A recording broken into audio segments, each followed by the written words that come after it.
urges private sector to help provide $450 billion. Police offer 20,000 Ghana cedis reward for arrest of Adedankpo killers. Health Minister calls for regulation of pest and vector control sector. Daily Guide. Tor MD and deputy sacked. 4 gold robbers grabbed. Burkina bandits target Ghana. Pest and vector controllers join hands. Wife, killer in quotes, loses fight over cops. The New Crusading Guide. Akufo-Addo courts global CEO, says Ghana is best destination for doing business. Court issues arrest warrant for oil businessman. Koforido MCA grabs national award. Amokad Limited flouts court order, employs land guards on new Kitasi lands. In Sawam Chiefs endorse Emmanuel Owusu for MCE position. The Insight. Public debt rises as government prepares to borrow 2.9 billion cedis in fresh funds. Presidential ignorance. IGP warns banks, but MP snubs order. NDC businessman tells MPs to vote against Martin J. Mensah-Kosse's nomination. There's a retraction apology to Dr. Benjamin Edu. And Miss Face of Humanity 2021, Obinyaku eyes the ultimate. The Informer. Plans to relocate Ameri. UK-based engineer rally support for government. Says it will position Ghana against future growing demands. Towards eradication of rampaging COVID-19 pandemic, Ghana to produce own vaccine. Ampofu spineless leadership. Angus Keda wants Mahama dropped as NDC standard bearer in 2024. Jamestown bullion van attack and killing of policeman. Procure armored vans. IGP tells banks warns of dire consequences if ignored. Abandoned projects drain state. NDPC. The Inquisitor. Jamestown bullion van attack. IGP stirs anger. Energy Minister swears in 3-member IMC for tour. Gabi extols Hamid's integrity on 50th birthday. AOMC's 2021 Safety Week launched. STEM, others high on education agenda in Tifodjo. The Daily Statesman. IGP meets Bank of Ghana boss, Bank MDs over safe movement of cash. Come and do business with us, Akufo-Addo tells global investors. John Bodu petitions CID over Galamsey allegations. Why do I find something irregular and improper about this? Am I the only person? We'll probably interrogate it and find out. I wonder if I can also write to the CID to investigate defamation against me or libel against me. Anyway, the Ghanaian Publisher. Consider interest of children in formulating educational policies. Child Rights to Education Minister. 1D1F, Akufo-Addo's revolutionary vision, Krapa. Kill them. Deputy AG nominee calls for execution of Medress. Akufo-Addo woos investors. Ghana is safe and stable for business. Prioritize vector control and disinfection. Health Minister to MMDAs. Daily Post. Judges angry with CG and Niyaboa. Lawyer Francis Javier Sosu writes in reaction to Deputy AG's position on death penalty. If you want a bigger liar in Ghana, then that is Baumia. Osofo Chirabusun insists. Ghana's security is under threat. Adam Bona. The Custodian. Let's maintain death penalty. Deputy AG insists. Akufo-Addo woos global CEOs to invest in Ghana.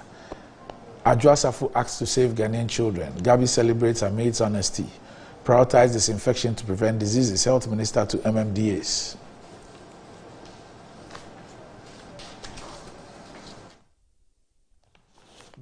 Financial Times.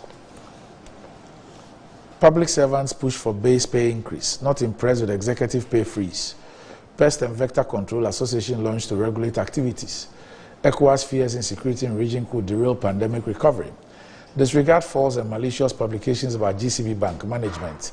ZPay partners UNCDF and Green Project to deepen financial inclusion. Leveraging remittances for recovery and resilience post-COVID-19. Apex Bank post-remarkable growth. And that's about it. For the front pages, we'll be back shortly.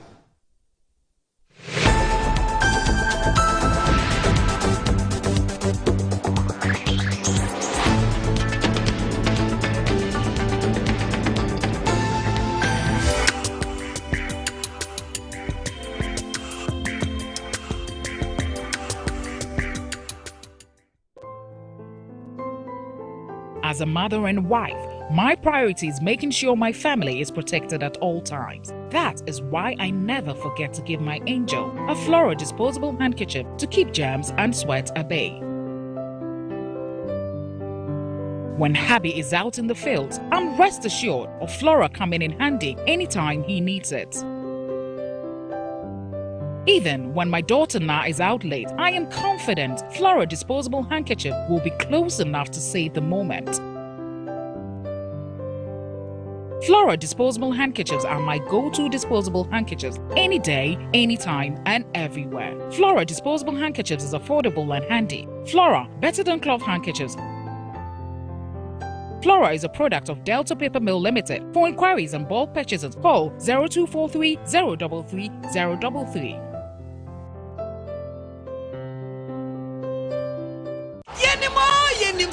Football and Nuntin High Sense as sponsor Euro 2020. Edia Mauno. Nisa Suntin Ayatiti TV say who? Edia Mauno. A High Sense Euro 2020 TV Super Promo. Kwajo brand new High Sense TV and board that for pictures near clear na color near deep sound quality this dear one it here High Sense TV so the entry power about down one access you are akona utusa barefoot 18th June akofim 11th July a High Sense Euro 2020 TV Super Promo and my refisa High Sense and Kwan 5 years warranty a High Sense Euro 2020 TV Super Promo Kosuwa High Sense showrooms at Ghana for Nanina. What Judia Nansenya? High Sense, everyday prices for everyday people. High Sense, official sponsor at the Euro 2020.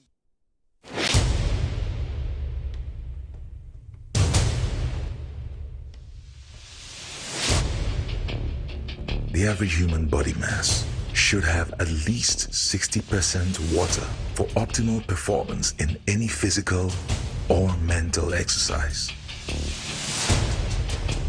We can help you maintain it naturally.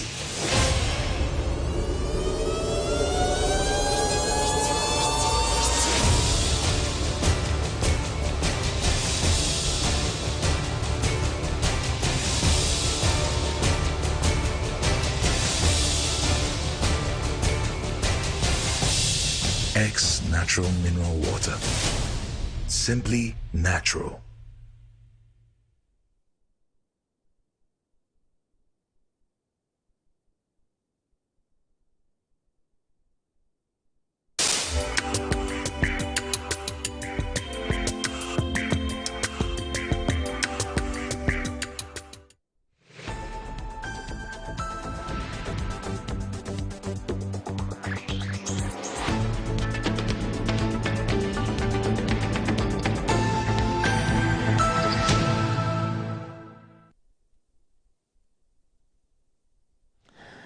Right, welcome back to the show. If you just joined us, this is Good Morning Ghana live on Metro TV. With me on the show this morning are Kwesi Pratt Jr., who is the managing editor of the Inside newspaper, and Eugene Boachi-Ntwi, the Honorable Member of Parliament for the Subin constituency. Gentlemen, good morning. Morning, Randy. Welcome. All right. Okay. Kwesi, I hardly see you issue personal press statements. But yesterday, I saw one, I think it was on Facebook, and my producer has also sent one to me. And this is dated yesterday. And it reads, my attention has been drawn to a claim by Kwame Abronya, the Bono Regional Chairman of the New Patriotic Party NPP, that I took 30,000 Ghana cedis from his party to settle my medical bills. I wish to state emphatically that the claim is completely false. I have not needed any money to settle my medical bills. Indeed, my health condition is exceptionally good. The peddling of blatant falsehood does not in any way enhance the political fortunes of individuals and or groups. It only discredits them. Lots of things are said about you, virtually on a daily basis, in the last 4 decades or so. Why have you decided to respond to this? Well, I mean, look, my first reaction was not to react at all, because first of all, I choose who I engage in debates with very carefully. You understand? I mean, if I'm engaged in a debate or discussion with Eugene, it's okay. You know, it's edifying and so on. So I choose those I engage in debates with very carefully. But when I saw the video clip, I was alarmed, you know. First, because the impression is created that I was about to die. I was so sick that I was about to die. And I needed 30,000 cedis for my medical bills abroad. And I went to an MPP leader, party leader, and cried and so on. And the MPP party leader eventually gave me 30,000 to go abroad. Cedis or dollars? Cedis. Now, the fact is that I haven't traveled since the onset of COVID. I haven't gone out of this country. I haven't even been to Togo. You understand? So the whole story was so bizarre. You know, there were other aspects of the story that I decided to completely ignore. But so bizarre. Besides, I've never been ill to the point of death. Hey, Randy, I come on this program virtually every week. You know, so when did I get so sick that I was about to die and so on? Very weird story. I thought it was important, you know, just to state the fact that there's no truth in this story. But since I put out the statement, and it's a short statement, it's a 3-paragraph statement, there's been a lot of pressure on me to go to court. You know, friends and so on are calling, family people, and saying that I should go to court. So I don't take pleasure in going to court. One, because it can be an extremely wasteful enterprise. I mean, a libel suit can take up to 2 years in the courts. It would mean tens of appearances in courts and so on. I have many things to do, and I don't want to waste my time on that. Besides, I was talking to one of my friends who is a lawyer yesterday, and he said, well, what's the point? I mean, we can sue for 2 million Ghana cedis or thereabout. What about the capacity of the person to pay? So in the end, you spend 2 years in court and nothing comes out of it. So I thought just stating the fact, just denying the allegation is sufficient. And I want to leave it at that. You know, it's not worth. It's not worth the headache. You understand? Besides, Randy, really, seriously speaking, if I was sick to the point of death and I needed assistance and so on, how? The thousands of people that I know in Ghana who will be ready to assist them. So why would I go to MPP headquarters or MPP leader to go and ask for assistance? I have friends who are in the MPP, like Eugene is a very good friend of mine and so on, you know, and if Eugene offered me assistance, you know, to deal with my health situation, it would not be from the MPP, you understand? And it would not be on the condition that I shut my mouth, you know.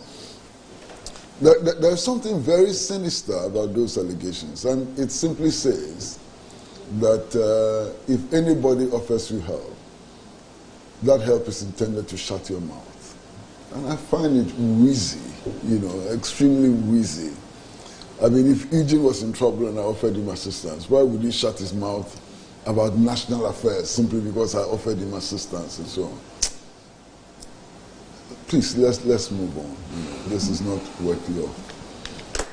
All right. So, talking about allegations that are made in the media and all that, yesterday we saw a statement. It was actually sent to me by an aide to John Boadu, Idin Wayudin.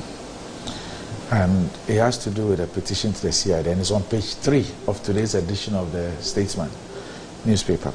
And it says the General Secretary of the Governor MPP, John Boadu, has petitioned the Director of CID about a video in circulation on social media alleging his involvement in illegal mining in Galamsey and linking him to some parked excavators, some movable equipment and other property. In the petition, he indicated that his initial investigations revealed one Oscar Ike Obinim to be the mastermind behind the production of the video and the narrator in the video. Mr. Boadu called for thorough investigations into the motive and individuals behind the sinister act to cause him public disaffection and destroy his hard-earned image and reputation. Mr. Boydo on countless occasions asserted that he's not into mining, legal or illegal. The MPP General Secretary speaking on OKFM admonished the military or the team in charge of the fight against illegal mining to ban any concession or excavators that are appropriated to him.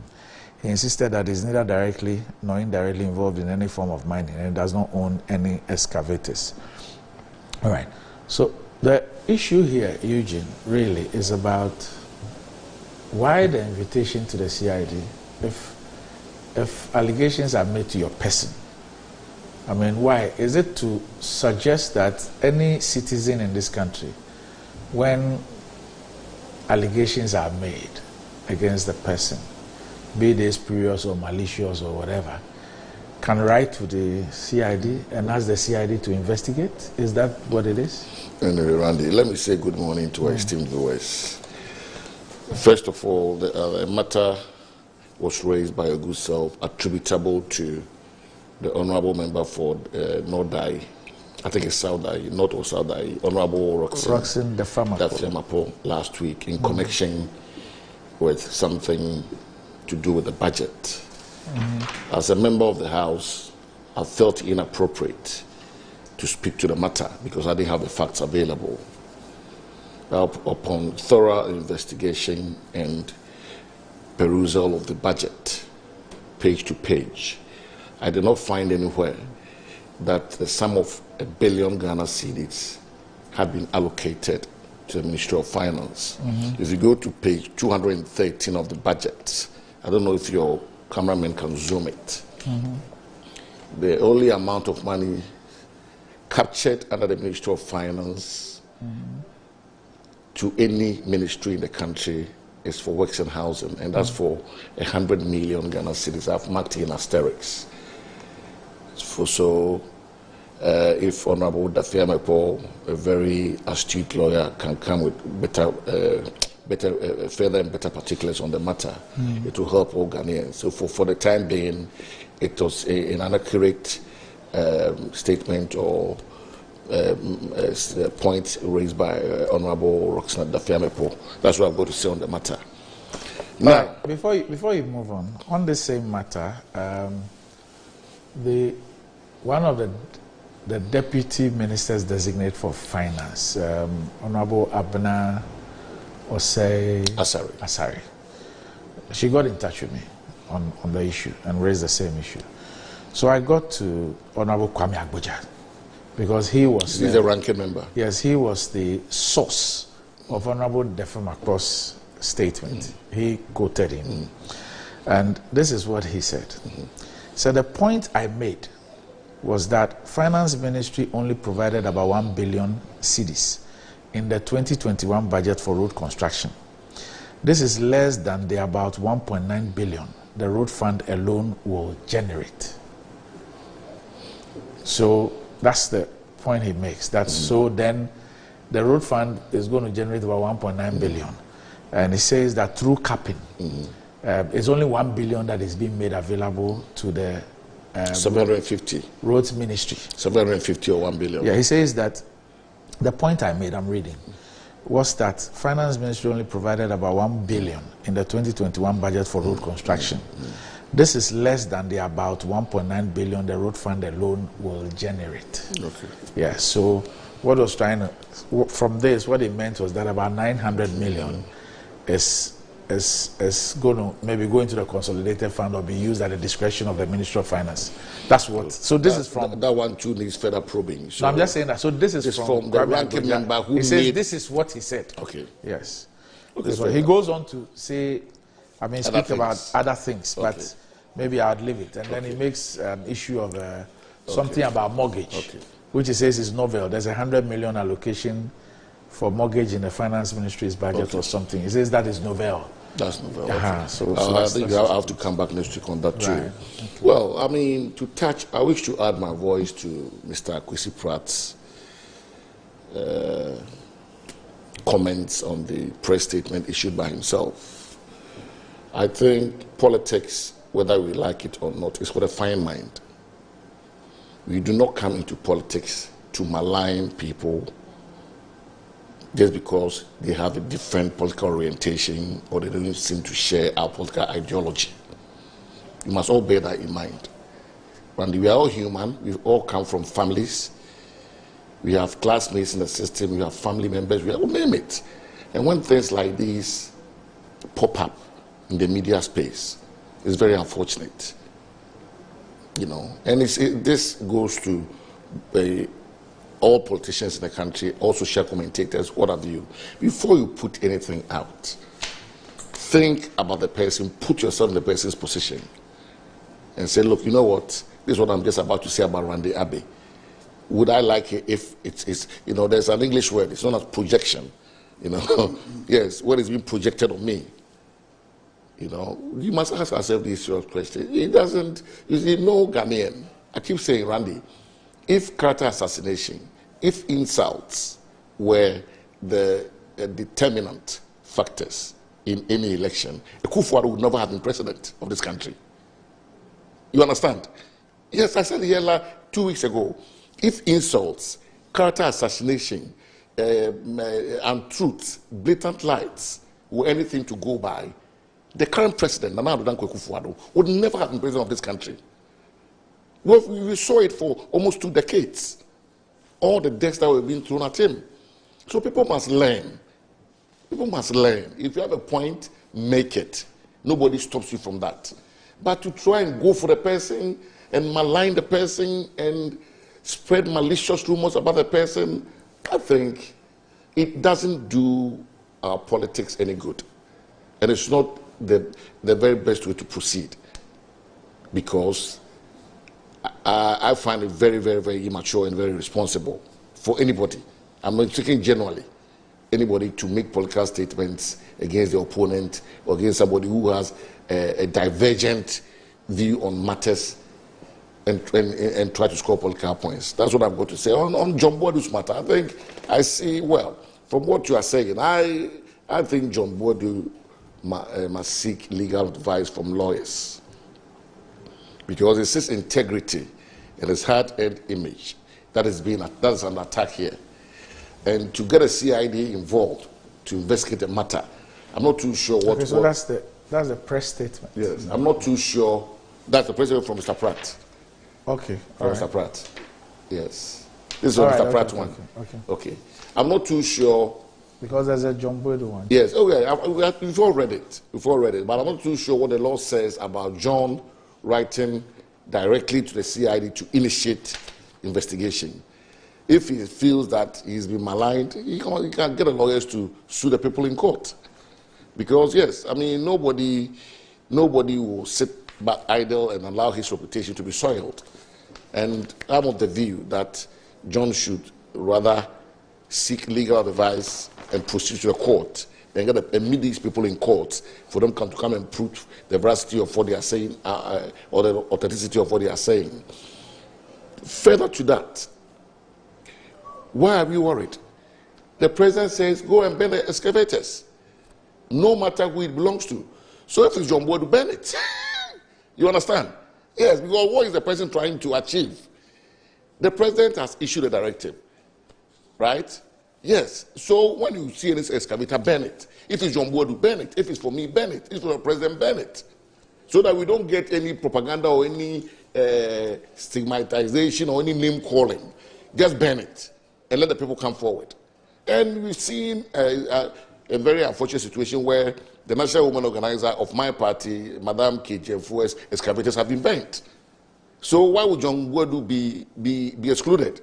So these things are not, sometimes are just gossip and rumors and, you know, don't do us any favors at all.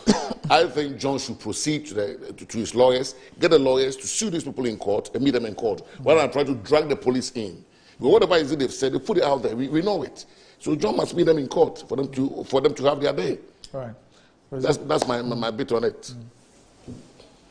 Well, so far, I haven't seen anything which points or confirms the fact that Mr. John Boadu is the owner of the excavators which were displayed in the video. I haven't seen anything which confirms his ownership.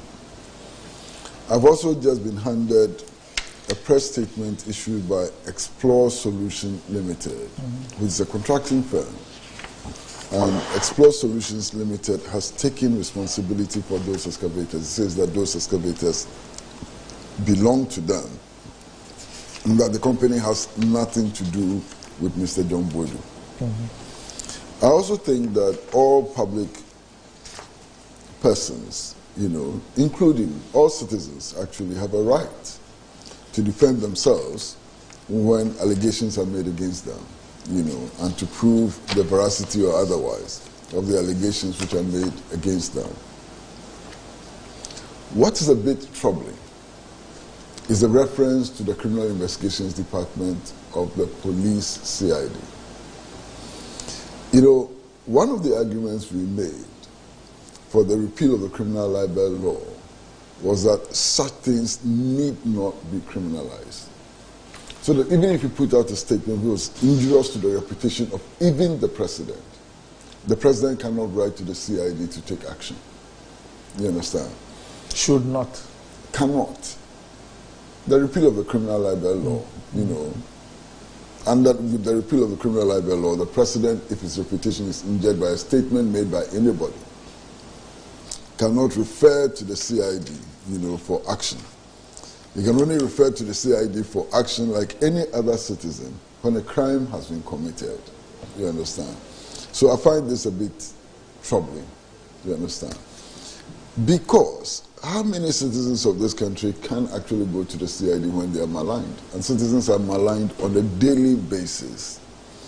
Now, if you're going to ask the CID to investigate all such allegations and so on, I'm sure that the CID will be overloaded with work and it will not be able to... But will that not constitute a civil matter? It's a civil matter. Yeah, but that's the point that yes, I'm making. Yes. No, just to buttress the point you're making. It's a civil matter. Somebody defames you. That is a civil matter. Why should the Criminal Investigations Department be involved in it? Yeah, there's also the point to make that litigation in Ghana is excessively slow. True.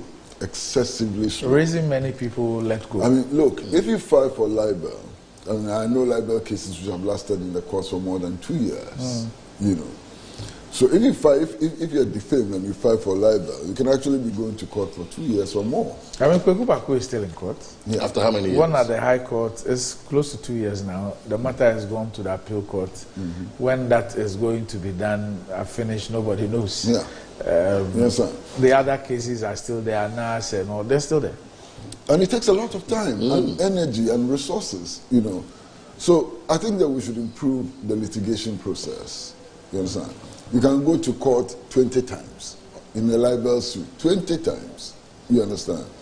Imagine a general secretary of a ruling party having to go to court, say, even 10 times in a year, virtually once every month. And a court sitting can last for 3 hours and so on. That's a lot of time.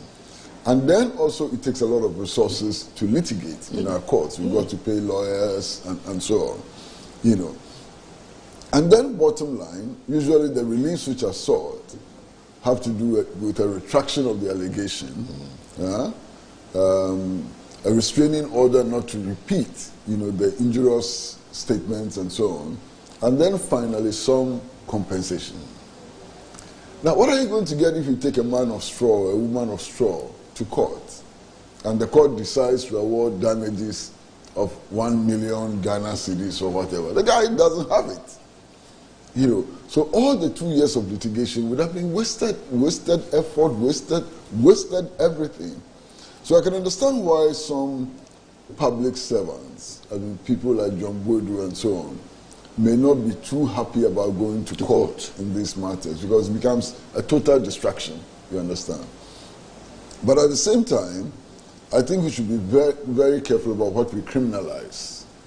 Because reference to the Criminal Investigations Department is to criminalize the action, an action which really could fall into the civil domain, you understand. And I think we all ought to be careful, especially not to create the impression that the police service is at the beck and call of politicians in power. A similar issue was raised when, I think, was it a Sami Jenfi issue? And it turned out that the complainant was the executive secretary to the president. Remember something about there was something he wrote on his Facebook or something.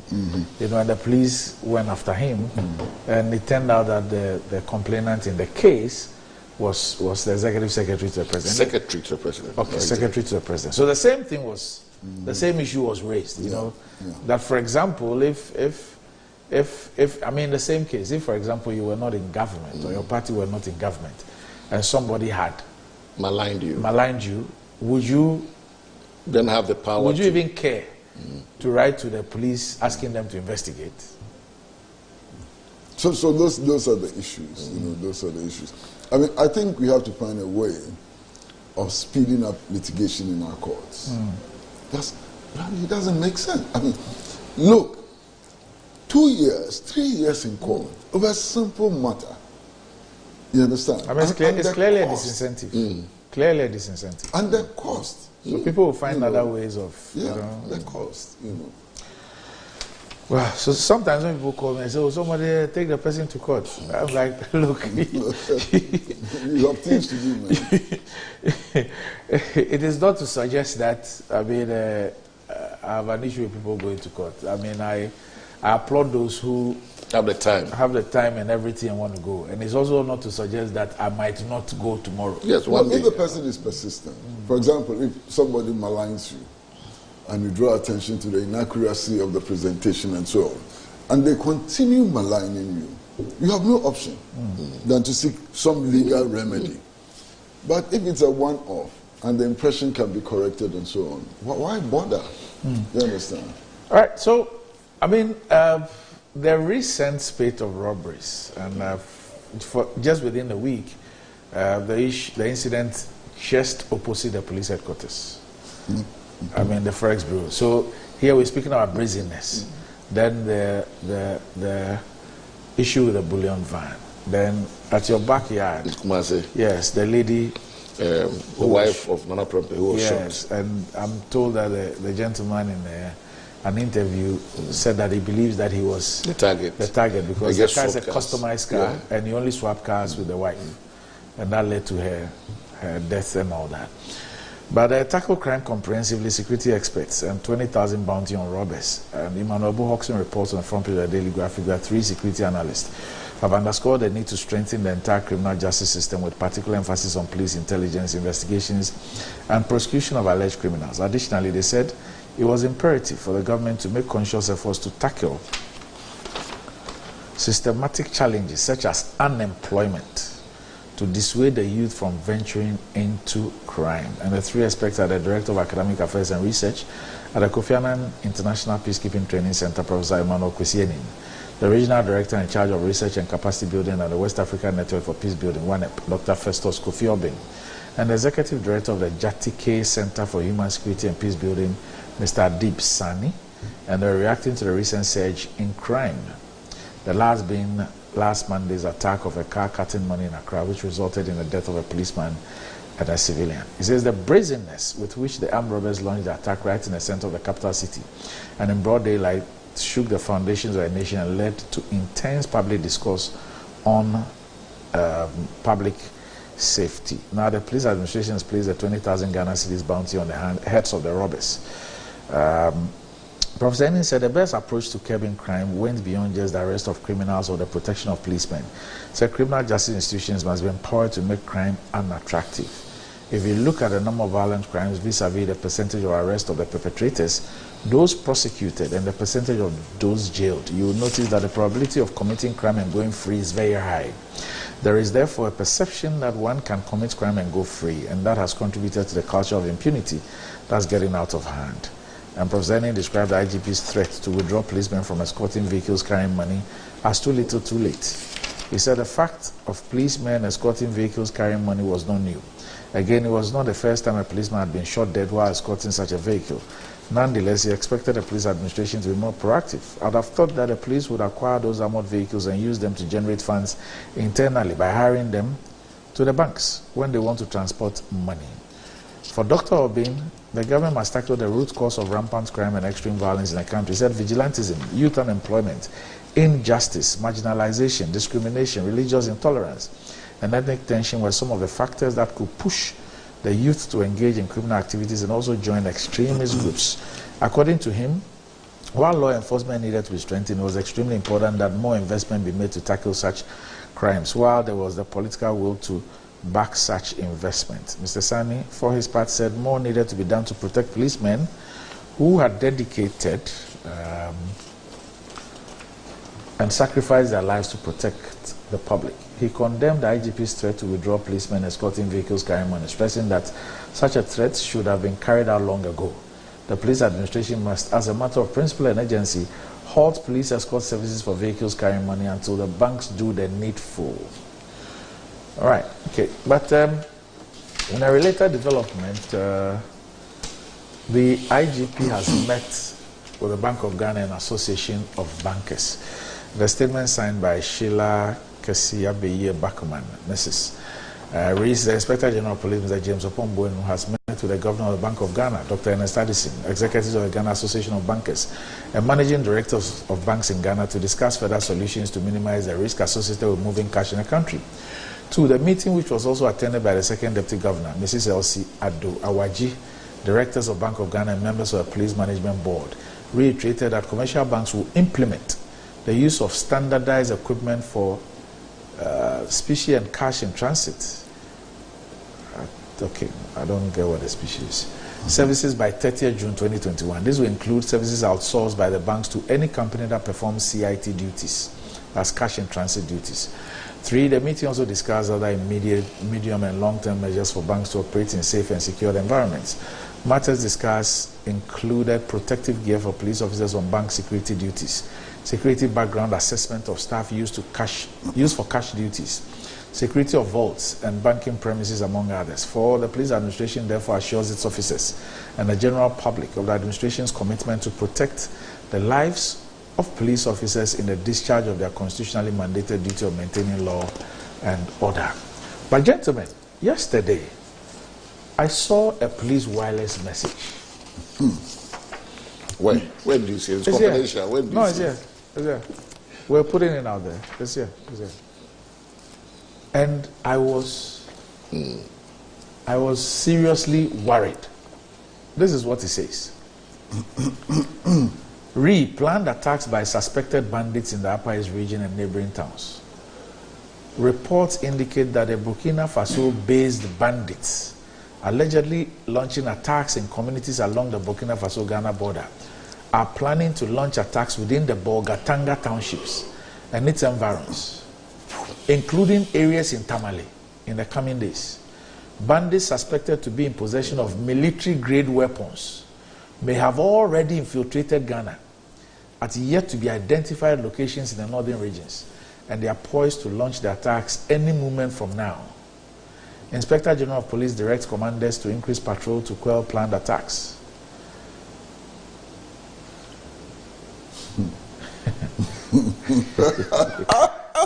Kwesi, you are going there this weekend. Actually, tomorrow. Please, can you cancel your trip? Landy, there's something funny about this wireless message. Okay. I don't find it funny. I'm scared. No, there's something funny about it. Okay. There's a part of the message which says that they don't know where these bandits pass to enter Ghana. They virtually don't know their location. Okay. They said the bandits suspected to be in possession of military-grade weapons may have already infiltrated Ghana at yet to be identified locations in the northern regions. Exactly. Yes. So we have no idea where these bandits are. We have an idea of a general area, but not specific locations. We are talking virtually about land space, which is more than a third of Ghana, the whole Ghana. Correct. You understand? That's what we are talking about.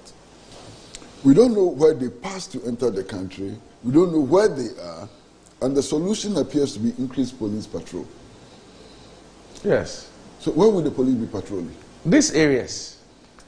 They say that... So if you're patrolling... the Upper East region and neighboring towns. Bolgatanga townships. Yes. And from what they're saying, they suspect that they entered from the Burkina Faso-Ghana border. Yes. But they've come all the way. Yeah, that they've been launching Salaka. attacks on the border, but they suspect that they may have infiltrated the country already. Randy, you don't get the point I'm making.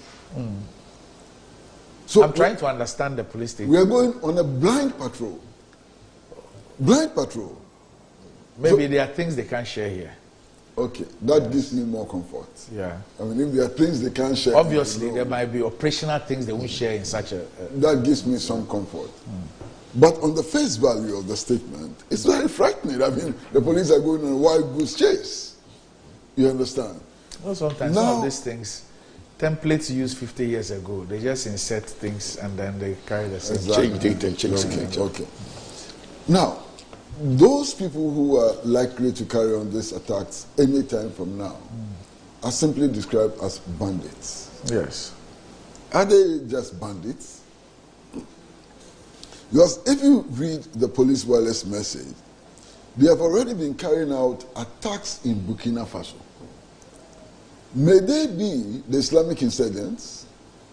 Because last week, I'm sure all of us saw videos of multitudes of Burkinabe fleeing into Ghana because of the Islamic insurgents, in Burkina Faso. Are these insurgents what the police refers to as bandits? Maybe. And if they are, it is even more alarming. You understand? Because these insurgents are causing havoc, not just in Burkina Faso, they are operating in Mali. We do know that they are operating in Guinea. They are operating in Niger, in Chad, in Nigeria, and many other places. You understand? So if it's the Islamic insurgency which is coming down to Ghana, we ought to be a lot more frightened. If it's just armed robbers and so on, it is still frightening and worrying, but it will not be as frightening and worrying as insurgents from the Islamic State, for example. You understand? So I think that we need to know a lot more about these so-called bandits who have managed to enter Ghana. Only 2 years ago, there was an operation along Ghana's borders with Togo, with Burkina Faso, and with La Côte d'Ivoire, based on the intelligence that these Islamic insurgents were planning to enter Ghana, and they are staging posts in neighboring countries and so on, and a number of weapons were seized and all. So it's not like we haven't known that this is going to happen. We have known for a long time. And in spite of our knowledge, in spite of the intelligence, the police is now telling us that the people have come as way down as Tamale and I think Salaga. Is Salaga mentioned in it? Yes, I think, No. Well, let me... Tamale, Bogatanga Township and its environs. And then Tamale and its environments and so on. So they come inside the country. They're inside the country now. In spite of the intelligence that we've had. Now, Randy, over the last 4 years, there has been some live intelligence, which also suggests that some of these militant groups have sleeping cells in the country. And the security services have been expecting some possible attacks, especially on Nigerian targets, diplomatic mission, financial institutions, and churches. And this intelligence has been live, for about 4 years and so on. What all of this tells us is the extent to which the West African sub-region has become unstable, and the need to step up, intelligence gathering, the need to begin to take measures to ensure our safety. Even in the relative safety that we find ourselves, you can imagine what people are going through on a daily basis. If this Islamic insurgency hits us, my goodness, we will be going back to ground zero. And I'm very, very worried about the situation. Now, the police wireless message tells us that these attacks could start any moment from now. That's very instructive. Any moment from now. That's the key operative, sentence. They say that. Let me read it. Bandits suspected to be in possession of military-grade weapons may have already infiltrated Ghana at yet to be identified locations in the northern regions, and they are poised to launch the attacks any moment from now. a bit confusing. Because we are saying that we are not sure that they have entered the country. Okay? They may have infiltrated the country and so on, but they are poised to launch the attacks any moment from now. Poised to launch the attack any moment from now suggests some certainty. It suggests some certainty. So the doubt about whether they've entered the country or not, where is it coming from? If you are so certain that they are actually poised to launch the attacks any moment from now and so on, this is worrying. What we can do now is to fully cooperate with the police and all the security agencies. Look, if there are sleeping cells here, if so-called bandits have already entered the country, they're going to be traveling by bus, they're going to be driving on our streets, they're going to be riding motorbikes and so on. They're going to be sleeping in houses, they're going to be eating in restaurants or wayside chop bars and so on. So they will be interacting with us.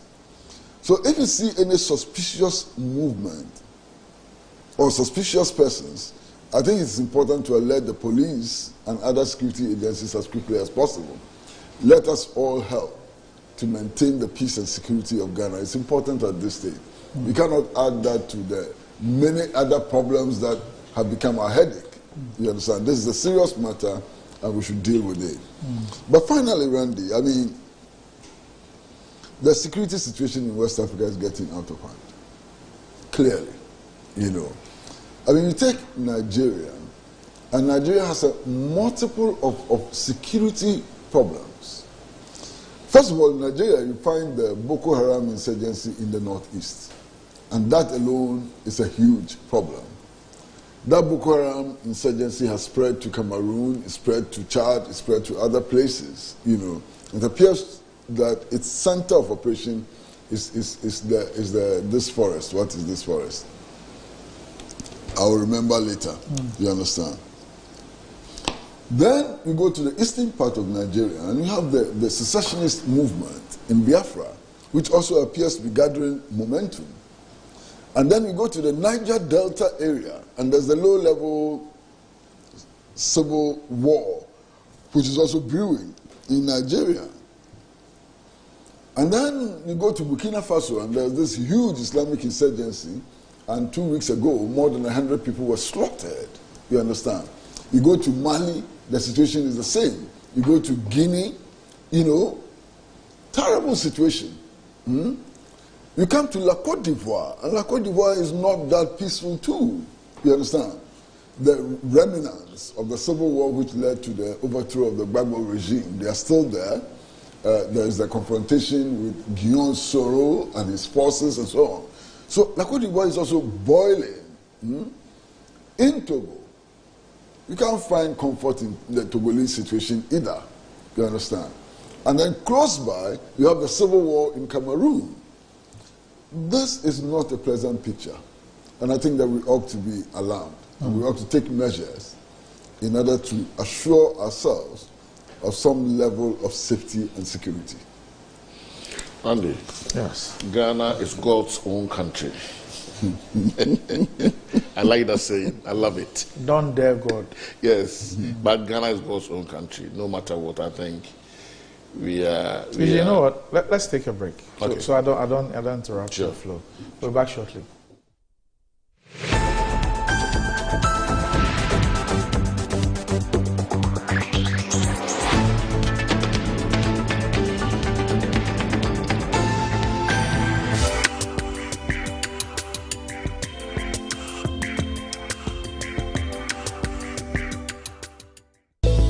Need a little help? Nobody does it better. At UCS Facility Management, we give you the best in janitorial services, which include high-rise window cleaning, office cleaning, post-construction cleaning, facade washing, deep cleaning, carpet cleaning, swimming pool cleaning, and event janitorial services. Locate us at Jowolu, JA Plant Pool premises, or call us on 0501-666-322 or 0203-299-212 or 0203-299 99234. UCS, your property is under our care.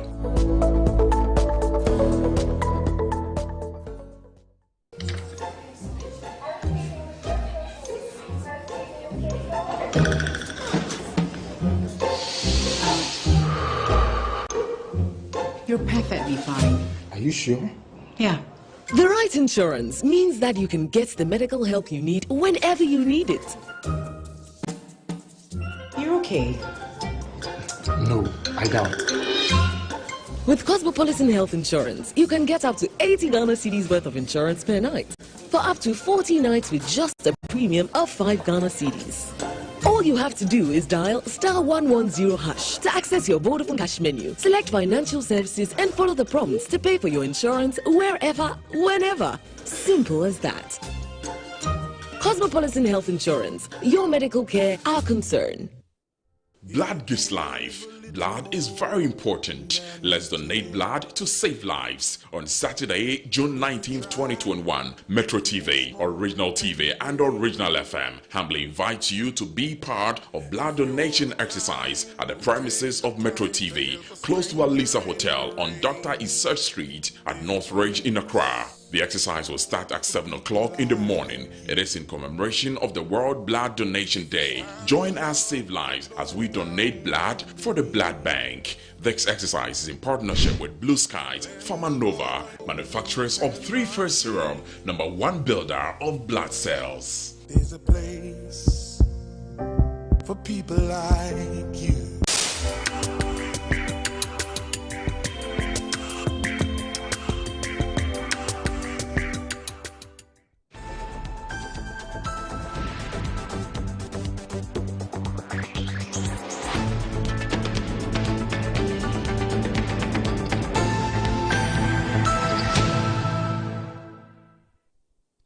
Right, welcome back to the show. If you just joined us, this is Good Morning Ghana live on Metro TV. The show is brought to you in kind partnership with X Natural Mineral Water. And with me on the show, I have Kwesi Pratt Jr. and Eugene Boachemshi. Now, Kwesi, Newton Abeko Fair Justice. Good friend. He says the Sambisi forest you wanted to talk about. When you were talking about Nigeria, the forest. Yeah. Sambisi forest. Yes. Abeku, thanks it's a in lot. the northeast of Nigeria. Yes. Right. Abeku, thank you very, very much. But that forest also extends even into neighboring Cameroon. Wow. You understand? Yes, so in the northeast. Once they get into that forest, they can foray into other countries. You understand? And only last week, there was some report that the leader of Boko Haram had been killed, in that forest, Wow. Yes, Randy, I said Ghana is God's own country. But having said that, we must also show up our defenses against these imminent threats from our neighbors. I mean, it's very worrying, and I hope that the security apparatus of our country is on top of the game. Because from Burkina all the way into Tamale, I think it's a bit of a distance. And the question is, what are we doing to preempt these imminent attacks on innocent citizens? The police, I'm not too sure whether they have the resources to be able to, because our borders are very porous. I know a bit about Hamile, because that's the furthest I've gone in our part of the country towards Burkina. And the borders are very poor because you have these motorcyclists crossing in and out of Ghana, trading, smuggling people in and out, and what have you. And we have to show up our defenses and give the police the necessary resources. The national security too must be up there and doing all the intelligence work, intelligence gathering, and necessary intelligence work to protect our borders from these imminent attacks. It's very worrying. I mean, to wake up in the morning to be reading such things from the police service is a worrying thing, and we must all support them to do their utmost for our country. That's what I've got to say. But Mr. Pratt, I'm sure whatever it is, we have the men to protect our borders for us. But people are worried about the spate of the robbers, the brazenness. You know. Let me ask you a question. Yes. You see, when you say people say, why are you always comparing Ghana to Britain? But we also talk about best practices. So where is that term or those two words, best practices? Where do they come from? Because we're comparing ourselves to others. Abi? Yes. I don't want to tell you how long I lived in that country, but Randy, I never saw a bullion van with a police officer inside. Never in my life in Britain. You see them in unmarked vehicles, unmarked clothes, like us. At one leading, one behind. And the bullion truck will be in the middle. But those two vehicles are armed to their teeth, if you know what I mean. Rifles, maybe they have everything. To be moving monies across. Why is it that we've taken so many things for granted? So many things. You put an innocent police officer, a constable, what have you, in front of a pickup. It's a pickup. Yes. It's a makeshift pickup. That's what it is. Right? And this man sits in front, even if he has a rifle next to him. How is he going to protect himself when there's a gun firing? Well, the car is not armored. You understand? I wonder, Mr. IGP, please, and all your, I know most of you watch this program. I think the threat to withdraw officers does not solve the problem. Fantastic point. It does not solve the problem. I think it does not solve the problem. It's just scratching at the surface. That's all the IGP has said. With all due respect to your office. I think you need to do more. Do more. You are the police officer. I don't have to tell you what to do. That's your profession. You have gone through training to become an IGP. He was giving one more to do more. Me ask what I'm not too sure. He was giving a 1 year contract. Oh, okay. But whatever is so one yes, more to do more. Yes, Mr. James Opon and all your commanders, please, Ghana deserves better. I'm not going to tell you, I'm not going to sit in this studio and tell you what to do, but best practices elsewhere. And I've lived in Britain for a greater part of my life, and I know what the best practice is. I've never seen a police officer stationed in the same vehicle with the money. Randy, even if he had 10 rifles next to him, how can he defend himself? Sitting in the front of a pickup. So, Mr. Pomboenu, by just withdrawing them, I think I find a very empty threat, with all due respect. Right? It says that according to the latest statement, they've met. Yesterday, yes, our worry was that the Bank of Ghana had issued a directive giving the companies up to July of 2023 to phase out all those makeshift vans and bring in the armored bullion vans, which will even be certified by them in terms of where they get it from. But the IGP statement had indicated that they had had meetings with the Association of Bankers and had agreed on the end of June this year. So the current statement shows that now all of them have met. The Bank of Ghana, the IGP, the MDs of all the banks, and they've agreed that it will be implemented from the end of June this year. And so the threat will not happen. Randy, I'm in full agreement. Usually then. I'm not done, but if you can chip in. Master. You see, but I'm in full agreement with Eugene. Because when the police service says that if you don't provide proper bullion vans, you would not escort money. What are they telling us? That they are leaving us to our fate?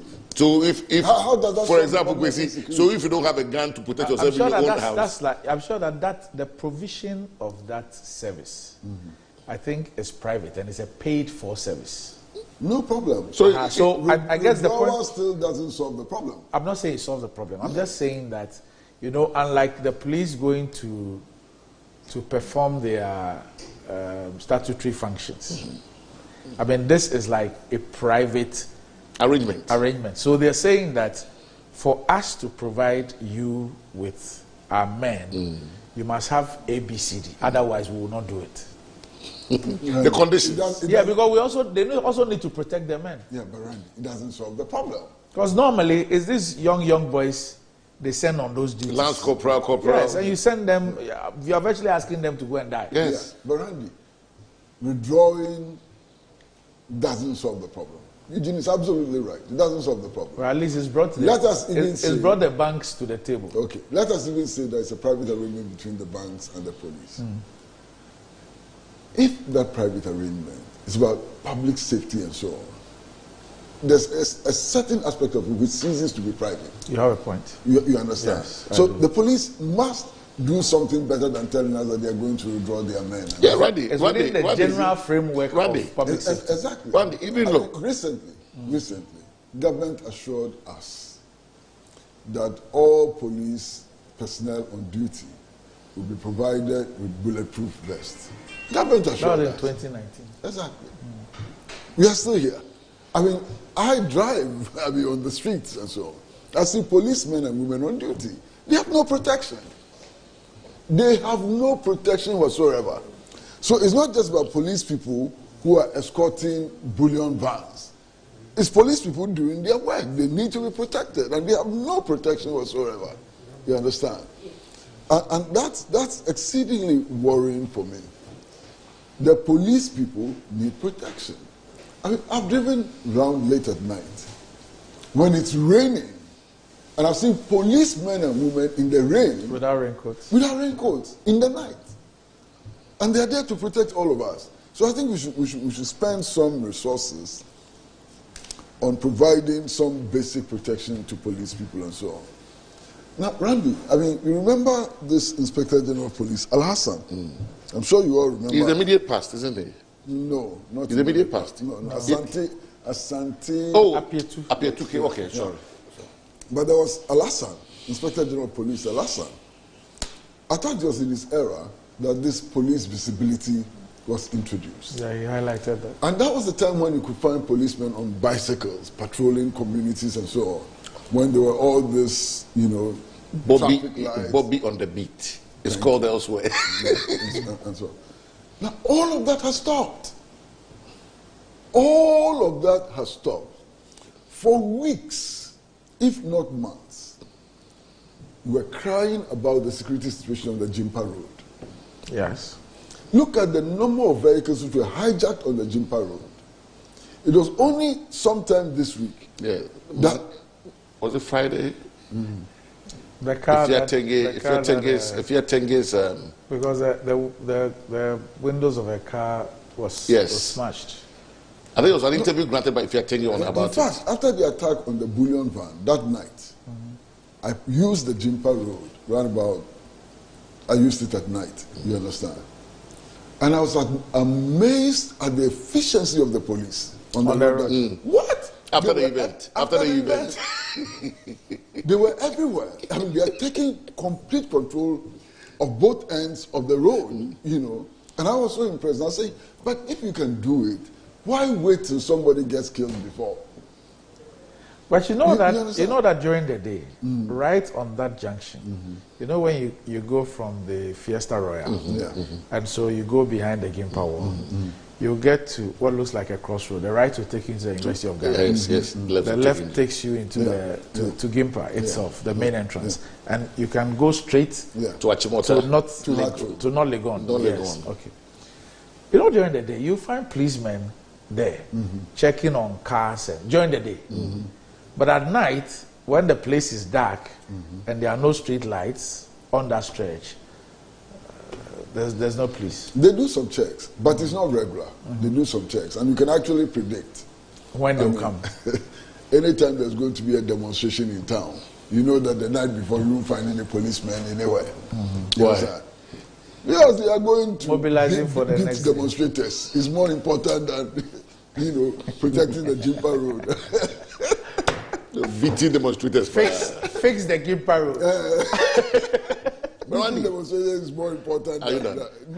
Come in. Two clear things. Yes. One, you mentioned street lights. Yes. And also, listening to DSP Fiatenge, she also made mention of fencing the forest.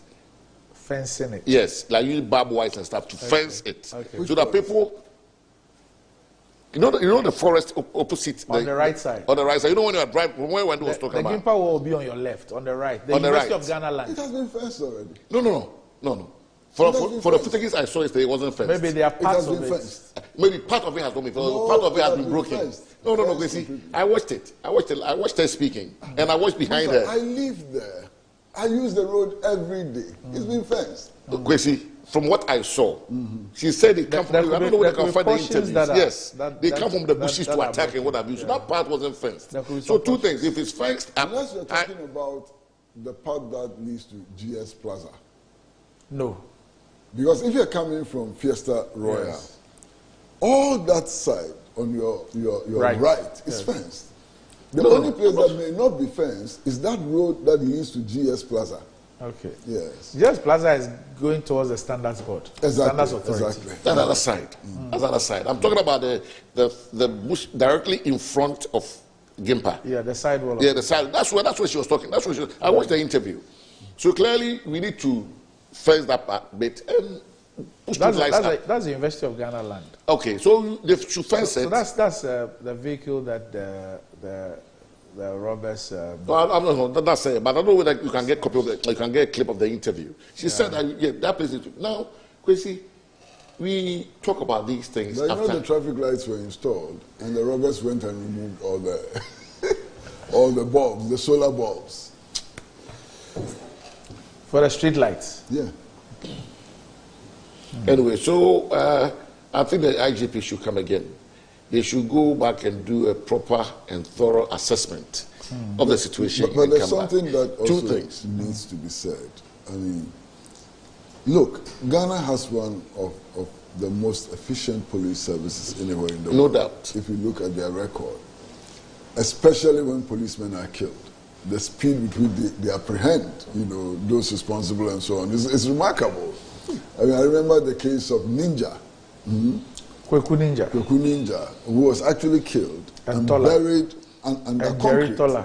You understand? The police were able to identify where he was buried, they arrested the people and so on. You remember the Apedua case? Of course, you wouldn't remember. I mean, the Apedua case. Classic example of wizardry in intelligence gathering and investigation. So the police has all of these records. There was one recently around Shaman. And then also if you look at the personnel that the police have, I mean, I'm told that our good friend Asante Apietu is one of the best investigators everywhere, anywhere in the world. Forensic investigators anywhere in the world. Then we talk about the pedigree of people like Kofi Boakye and so on. And yet, they are not able to deliver. Why? So why? Why are they not able to deliver? There can be all kinds of things that we can say. First and foremost, the fact that the police service has become beholden to sitting governments. It's a major problem. Modes of appointments of commanders and so on is a major problem.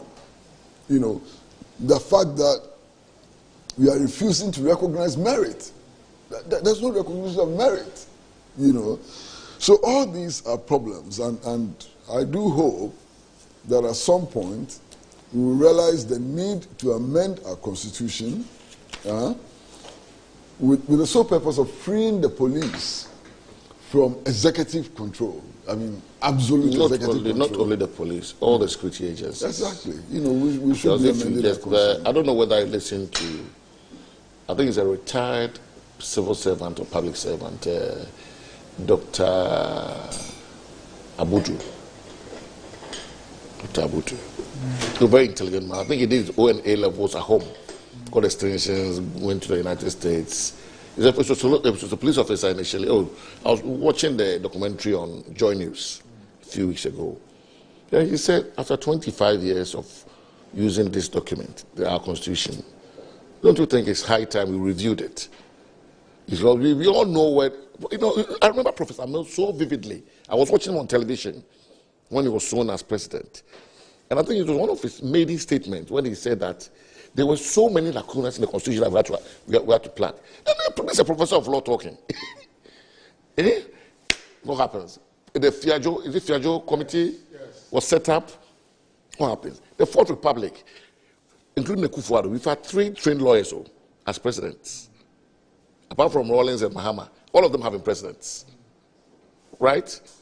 So what are we going to do with the Constitution? What we should do something about the Constitution, because you see, they're enjoying it. But Randy, so when was described as a document meant to provide comfort for Jerry Rawlings, it's been enjoyed by all successive presidents. No, it's been enjoyed and in fact abused and misused by those who it was not intended for. Okay, but my point is, Randy, then there's no point that when we find ourselves in opposition, we start talking against it. Start speaking. That is why sometimes, because we know the right things to do. So what stops us from doing them? You rightly said some time ago, about three, you said the EC, the security agencies, and the... See, law and the judiciary. The judiciary. Yes. You see, every politician, no matter where you find yourself, whether in government or in opposition, you must look at reforming it. Because one day, you find yourself in opposition. And you only have the power to bring about these reforms. And that is why I think every reform to the Constitution, I was saying the last time, especially when President Kufuor brought about, the election of assembly members and staff, we should support it. You see, we must look at reforming, changing the document, because the document has abused its usefulness.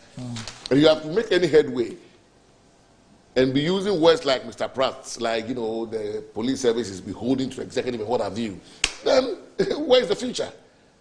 You see, we must have a very separate institution like the Electoral Commission, though the Electoral Commission's chair is appointed by the president. They are an independent body. You understand? So we must have a police service that's independent of the executive.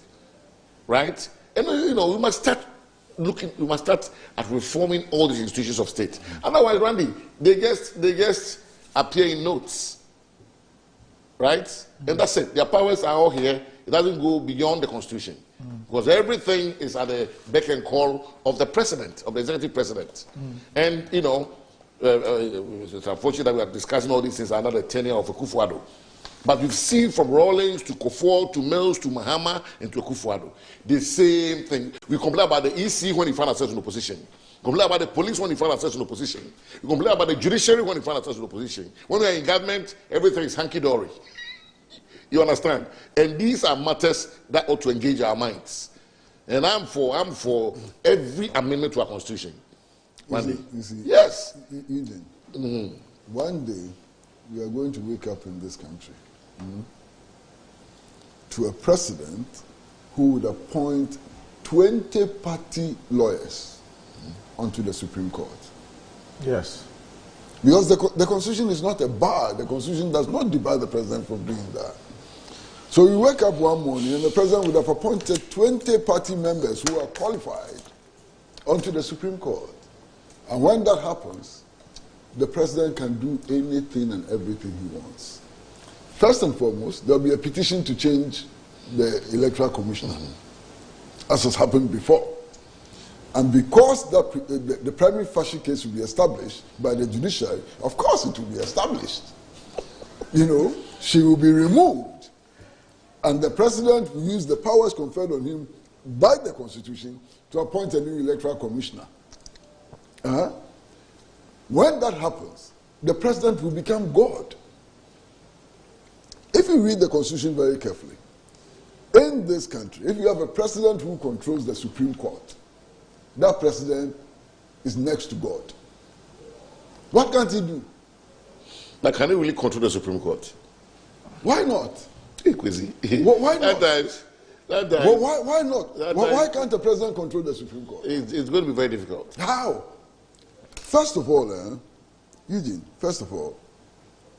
because there's no upper limit to the number of persons who can be appointed to the Supreme Court, the president can pack the court. But I think since 92, we've been fairly reasonable with appointments. I hope so. Yeah, Randy, I think since 92. I guess the point there's a kind of unconventional ceiling. The point Kwesi makes is that can I make if a president decides that he wants to put 30 persons on the Supreme Court, what will stop him? There'll be uproar from the Ghana Legal Council. Yes. Uproar. Oh, Randy, because I think, like I'm saying, every president has been mindful. Because if you look at the numbers on the Supreme Court from 92, there's kind of an unconventional ceiling that nobody has crossed. Yeah. Yes. So I'm sure that one, we see, that person will have problems. One day, You see, one day, yes. Master, not all persons who become head of states are sane. Hey, no, true. True. I mean, the world has had head of states before who could have been clinically declared as insane. Sometimes it could even be. Yeah. Is it crazy? Sometimes it could even be on the basis of the actions of their predecessors. Possibly. Yes. Yeah. That if, for example, they think that the courts have been packed in such a manner, you know, to their achieve, detriment. yes, to achieve a certain, So they want to that act reverse it. alone can force them when there are no restrictions in the constitution. But Randy, you see, I have extreme interest in the judiciary. You know that. I know. Your father was a judge. Yes, so it's one institution I will spend the last kind of my life to protect. Maybe you should pray. You should If rather it is pray. acting properly. No. You see, look at If it's 99. Look at acting 99. defense Look, of all our rights, Kufuor inherited Rawlings's Supreme Court. Was he drastic in the changes? Eventually, Mills took over. Mills also appointed a few. He left. Mahama came. I think Mahama only appointed one or two. Apew and I think Puamai. Yes. And how many have been appointed over the last? No, 5 because years? they've all retired. That is why Akufo-Addo now has the room to appoint them, because they are all on retirement. Okay. So if Akufo-Addo is only filling the vacuum.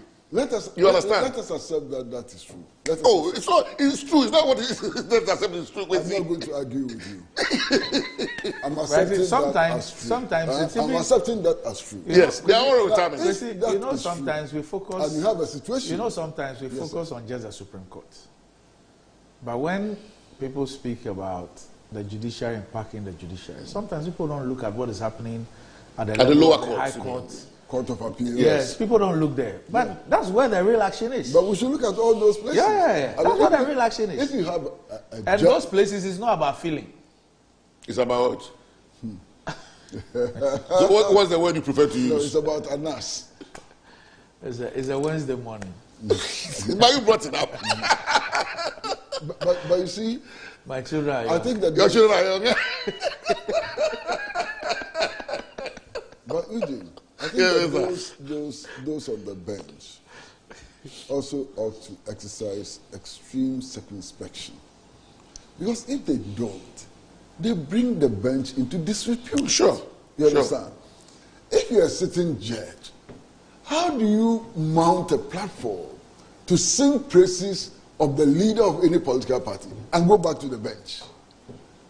But you see, I think at that particular function, he was speaking as a chief. Oh, there's a particular function. Oh, yeah, because the president visited, is it the OT? Was it OT before, or still Volta region? And this particular judge that you are referring to is a chief in that community. I didn't refer to any particular judge. Oh, of course, we know who you are referring to. Yes, that we don't want to mention the name. Okay. Of course. What do you mean you don't know? So are you speaking in parables or what? Are we not allowed to speak in parables sometimes? I'm not saying so, but I think we all know the judge you are referring to. Okay. But this particular judge is a chief in that community. And we see sometimes it's difficult. Because, for example, if a chief, say if one of the eminent chiefs in our country get up and say, oh, free SK is a good policy, it will be misconstrued as supporting the MPP. If a chief got up around Jerry Rawlings's time and said, oh, get fund, it's a good policy, in hindsight. They say, oh, he's an NDC chief. That is what we must stop. Because it's not helping anybody. My problem is that the same person, not two people, same persons. Today he's a chief. Tomorrow he's a justice of the Supreme Court. No, and he says that I support this particular president, or I support this particular party, and that people should vote for this particular president or this particular party. 24 hours later, he's wearing a bib and a gown and sitting on the bench and saying that I'm neutral. But when it comes to the judicial oath, I'm able to but in administering his judicial oath, he's impartial. He's going by the facts. The same person. Doesn't surprise you?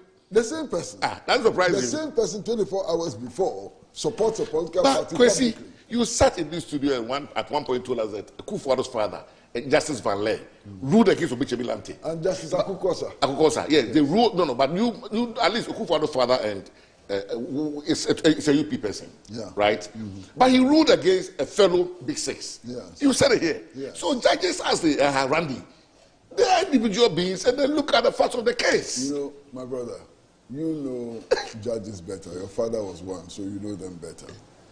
I know a few. Mm-hmm. I think that justices like Justice Brobbey, Alan Brobbey, Justice Brobbey, and so on, justices that we grew up knowing and so on, they are becoming an extinct breed. Because we grew up in a different generation.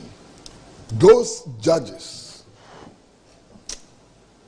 they're hard to find. There are some now, but they're difficult to find. Yeah, but you see, it's very much so the legal profession. Because I try to follow some the lawyers some of the in those times were not us. There's a particular judge whose name I'm not going to mention, who has given some of the most brilliant judgments. I mean, you read the judgment and they're satisfied. You know, I think he's now in the Court of Appeal. And so, brilliant judgment. He gave one judgment, for example, about the liability of newspapers in libel cases and so on, especially on newspaper reviews like this. Brilliant. You understand? But there are few. It is difficult to find them. The Akufo-Addos, how many of them exist today? Today. There are some around. Today. I said how? Do you think that you can find 2, 3, 4 Akufo-Addos who will give judgment? You are talking about Edwin Akufo-Addo, not Nana. Yes. He's not a judge. Of course. Our president is no, but when somebody is watching. His father, I'm talking about his father. Mm-hmm. You think you can find 2, 3, 4 of them who will sit on a case involving Obeche-Bilante and describe Obeche-Bilante as a terrorist when they belong to the same party? You can't find them. Yeah, well, it depends. If you find them, there'll be very few. Well, let's move on. Well, we should move on. Well, let's move on. Yes. Well, let's move on. Okay. So that is the 50th birthday of Daniel Macaulay, popularly known as McDan. Okay. Yes. Today Where is the party? It's 50th birthday, and so I see he's lined up a book launch. I think sometime next week. Oh, okay. I think a book on his Happy birthday, Mr. McDan. And so today is his 50th birthday. So happy birthday from Robert Coleman and everybody else. So happy 50th birthday to you, McDan. He shares a birthday with the former Director General of SNIT, Mr. Ernest Thompson. Oh, okay. Yes, today is Ernest Thompson's birthday as well. So I'm going to put his picture up too. And then... and how old is that? That's Coleman sent that message? Yes, the McDan one. Okay. Maybe he's a colleague of his or he's... No, that's his main man. His main man, okay. Yeah, his main man. Okay. Now, today is also the birthday of another viewer of the show, Samson Ahiatroga. Samson Ahiatroga of Georgia. Today is your birthday. So happy birthday. I guess you're 64 today, so happy birthday to you. Mrs. Rodlin Naayele Kwote, happy birthday to you from Lord of Dakuman as well. A lot of birthdays today. Yes. Was it? I was looking through the papers. The World Bank has approved $200 million more. We are borrowing again for COVID-19. And guess what? It says that it will enable the government to procure vaccines through the COVAX facility and deploy them for 13 million people. 13 million people. So this is the facility we are going for, to vaccinate 13. 200 million for 13 million people. 13 million people. Now, as we speak, we are supposed to have given, we've done deals for about 8.4 million vaccines for Sputnik V. I'm told that I shouldn't say Sputnik 5, I should say Sputnik V. At $26 and $19 because we couldn't reach the Russian authorities. And so we had to act through middlemen. This one we're acting through COVAX. The previous one we had to do it through middlemen. And You also know about the situation with the airport. We kept speaking about it.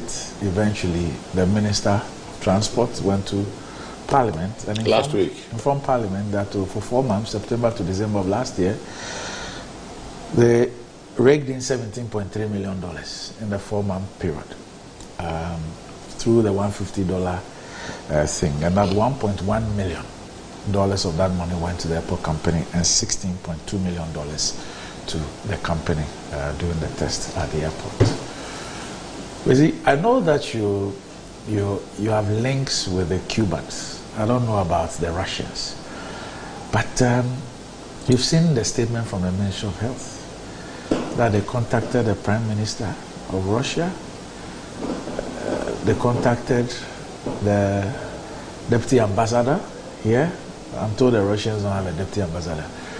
They contacted all manner of people. They couldn't, and so they were forced into a supplier's market. Randy, I've been reading that statement from the Ministry of Health, and anytime I read that statement, I get completely shocked, you know, that any public institution can issue such a statement. There are the errors, and there are the apparent, deliberate distortions. I don't want to call them lies. So, you know. And it's extremely worrying. The first point that concerns me is that the government of Ghana says that is unable to carry out its diplomacy with a country like Russia, which obviously has had an African bias for so many years and has to depend on middlemen. Why do we have a foreign ministry then?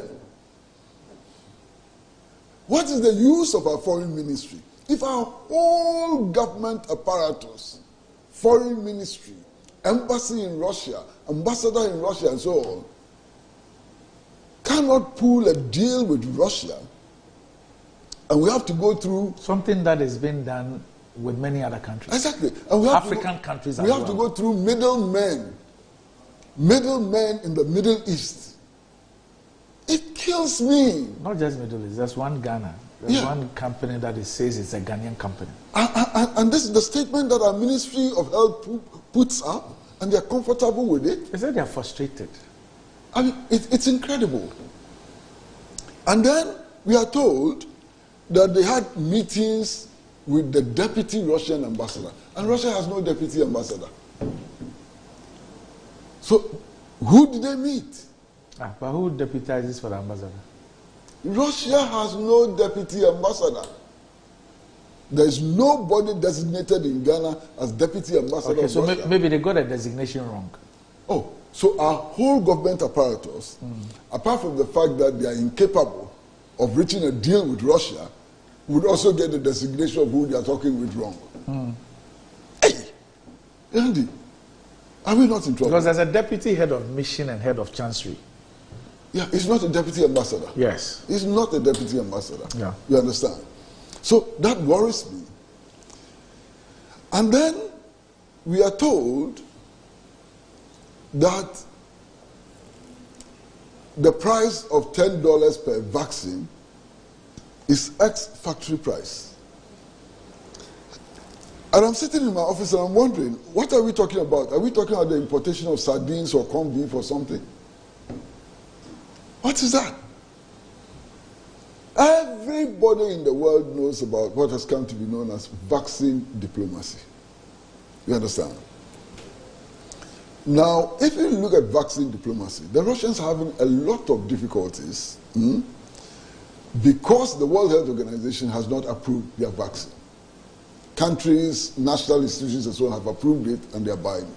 So the Russians want the opportunity to distribute their vaccines to show that it has received universal approval. So it is the interest of Russia to be giving vaccines to countries like Ghana. In fact, Russia itself is looking for that opportunity. So how come that in the case of Ghana, Russia didn't look at us at all? We create also a very wrong impression for the Russians. You understand? Because the Ghanaian people are being told that the Russians are insensitive. they don't want to help us to fight COVID. They are dealing with other African countries. I'm coming to that. 18 African countries have signed direct deals with the Russians. 18, including Kenya. Direct. So how come that other African countries succeeded and we failed? How come that other African countries succeeded and then we failed? Maybe we were focused on the Security Council lobbying. We didn't really spend time on the vaccine. Then we should say that. Because the impression we are creating is that these Russians, they don't even care about us. We are ready to pay for their vaccine, they won't give us. We've gone as far as talking to the Prime Minister, and nothing is happening. And you see, Randy, all of us, we have ears to the ground. And we have connections and friends in different places. So I can tell you that if you check, nobody spoke to anybody in the Prime Minister's office. I won't doubt you. Go and check. Are you also friends with the Russians? I'm not an enemy of the Russians. Perfect response. I am not an enemy of the Russians. But are you a friend as you are to Cuba? I won't answer this question. Why? Why would you? I won't answer these questions. You know. But I'm telling you, go and check. If you check, you find out that there has been no contact with the Prime Minister's office in Moscow. And yet you have issued a statement that we are talking to the Prime Minister. In any case, if you want vaccines from Russia, is the Prime Minister the person you contact? Let us assume that Ghana is interested in getting vaccines from Russia. Do you call the Prime Minister? When the COVAX facility was made available, and we were the first country to receive the COVAX, what weren't we told here about the personal intervention of President Akufo-Addo, the influence of President Akufo-Addo, the recognition of President Akufo-Addo, the work of President Akufo-Addo and his government, which has led COVAX into using Ghana as the first point of call. And we all know the fanfare that came with the receipt of that particular thing. Where did all those things go? That indeed we want to purchase almost 10 million vaccines of Sputnik V. We cannot use the same process to reach Russia. Randy, you sitting here, Randy, Dr. Randy Abbey sitting here. Let them give you the authority to bring Sputnik V into this country. And I'm sure you will bring it at less than $10. By the grace of God. You will bring it at less than $10. Let them give me the authority. How do you make this look like some rocket science and so on? Telling us cock-a-boo stories. Well, what is this? One of the companies they use, if you go on their website, they've listed themselves as agents of the FDID or something. Master, yes. As a fact, first of all, the ministry tells us that we were contacted by the companies. That's okay. With specific reference to the Emirati. Emirati, that they contacted us and made us an offer. Go and read the agreement. The agreement states very clearly that we contacted them. Book no lie. The agreement, the black and white of the agreement says that we contacted them and so on. You understand? So all this is bizarre. You understand? How do you conduct government business like this? In this very bizarre manner. I don't understand. Eugene, you sitting here, let them give you the authority to go and do these negotiations. I will help you, we'll deliver results in 1 week. But see, I want the Ministry of Health and the Ministry of Foreign Affairs to... What is this? To do just one thing. I want them to show us a letter in which they specifically made an offer to purchase or requested to purchase Sputnik V. I want to see, that. Randy, from what I know, Ghana made contact with Russia at a certain point. One contact. So the Russians then were expecting Ghana's order. I've been telling them that you want their vaccine and so on. It's not sufficient. You have to place an order. We didn't place any order. As if what you're speaking about is what I know. Yes. Unless it's something else. Is that, if I'm correct, on the 29th of April, the Ministry of Health wrote to the Russian embassy here with a covering letter from the Ministry of Foreign Affairs. And Our Foreign Affairs. Our Foreign Affairs. And it was delivered by courier. It's not as if the Minister of Health or the Foreign Minister made some overtures or decided to contact them. A letter was sent, 29th of April, dated. And that letter was to inform them that the FDA of Ghana, which is the country-to-country thing Kwesi was referring to, has approved the Sputnik V for use in Ghana. Oh, yeah. Yes, for use in Ghana. And that we may be interested. And that was the end of it. Exactly. That's exactly what I'm talking about. So that's what you're talking about. Exactly that was the end of what I'm it. talking about. In fact, subsequent to this particular letter, there was a sending off for the Russian ambassador. They don't have an ambassador now. On the 31st of May. I think the president was even in attendance. So a month after. Yes. The foreign minister was there and all that. There was no discussion with the outgoing ambassador or anybody about us wanting to buy Sputnik V. He left this country on 5th of June. So, for example, having the Minister of Health or Minister of Foreign Affairs, I'm not even speaking about Russia, speaking directly, engaging the ministry, beyond that letter sent by dispatch. We've not gone beyond any such thing. Well, I listened very intently to the Minister for Health, Honorable Oku Ajimamenu, MP, Doma Central, this morning and last night in Joy News, either Joy or City News.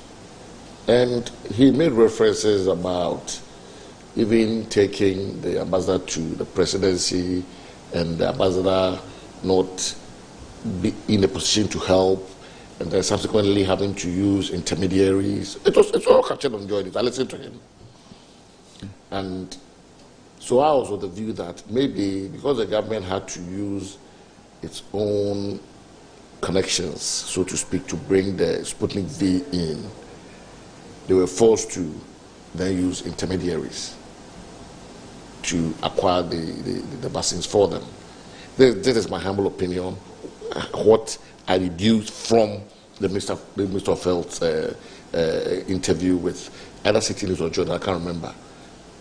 Then, what Mr. Pratt is also saying here... Did the Ministry of Health, just to ask a question, did the Ministry of Health ever write to the FDID, which is the agency in Russia responsible for this business?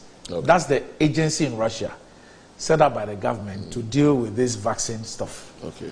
Can the Ministry of Health show us correspondence? Evidence. Yes, correspondence with this FDID and a response from the FDID saying that Ghana, we cannot help you. Okay. I mean, that's a legitimate question, but I also prefer to err on the side of the minister. And because when it comes to AstraZeneca, just hold on a minute. We are not dealing with middlemen. Yes, it's COVAX. So we're working under COVAX. The Russians have created FDID, and they have put it out on their website that this is how we do business. Can we be shown correspondence between the authorities in Ghana and FDID to buttress the point that indeed we tried to use the right channels, we couldn't get it. Our backs were against the wall. That is why we went to bring in intermediaries. That is going to cost us, in one instance, 90% more. In another instance, 160% more. Andy, I think because the news is unfolding about this Sputnik V, the Honorable Minister for Health will definitely be coming to Parliament to answer questions. All these questions will be put out there, and he has to address it. And I'm sure he will address it, because today, from his demeanor on TV, I think he was frustrated. You could tell that he was very frustrated at even trying to get the vaccines in. And that is why I said I prefer to err on his side. We fully don't have the full facts. So let's wait until he comes back. Well, he has to address Ghanaians on the matter. I'm sure that in one of these days, probably going to address it on a Sunday, you know, this series going on with the Ministry of Information, or come to Parliament and make a statement about it. We should hold our horses. Master, you see. For how long? Or maybe before the end of the month. Master. This is an issue that a press statement was issued announcing the issuance of a press statement. Yes, then now we're expected to do what? I mean, look, Eugene, you are in government. You know how these things work out. Eugene is no longer in government. I was still in government. It's my party in government. See? Yeah, but you are not in government. My party is in government, so I'm in government. Eugene. Master, MPP is in government, so I'm in government. Speaking that way, the government belongs to all of us. No, but it's my tradition in government, so I'm in government. You are no longer in government. if you say so. If there are any facts to be given to the Ghanaian people, just put it out. That's what I'm trying to say, Randy. You see, sometimes when these things emerge as a minister, my experience as a deputy minister, when these things emerge, sometimes you have to wait to gather all the facts. You see, because that's him. Whatever it's not this particular interview, but the background is different. The background is different.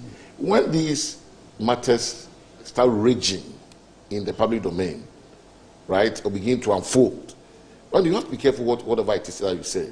So I'm sure that Honorable Ajimamenu is a very astute member of Parliament, one of our most intelligent members of Parliament and ministers. I'm sure you gather his facts and come and address the nation. Because these are very worrying issues. From the matters that Mr. Price has raised, I think, of course, obviously, we need answers to them. Well, let's listen to the Honorable Ajimamenu. Then okay. we'll get back to our others. Is this an interview? I can't be subjected to ridicule. Basic economics, right, has two parameters to decide on pricing: demand and supply.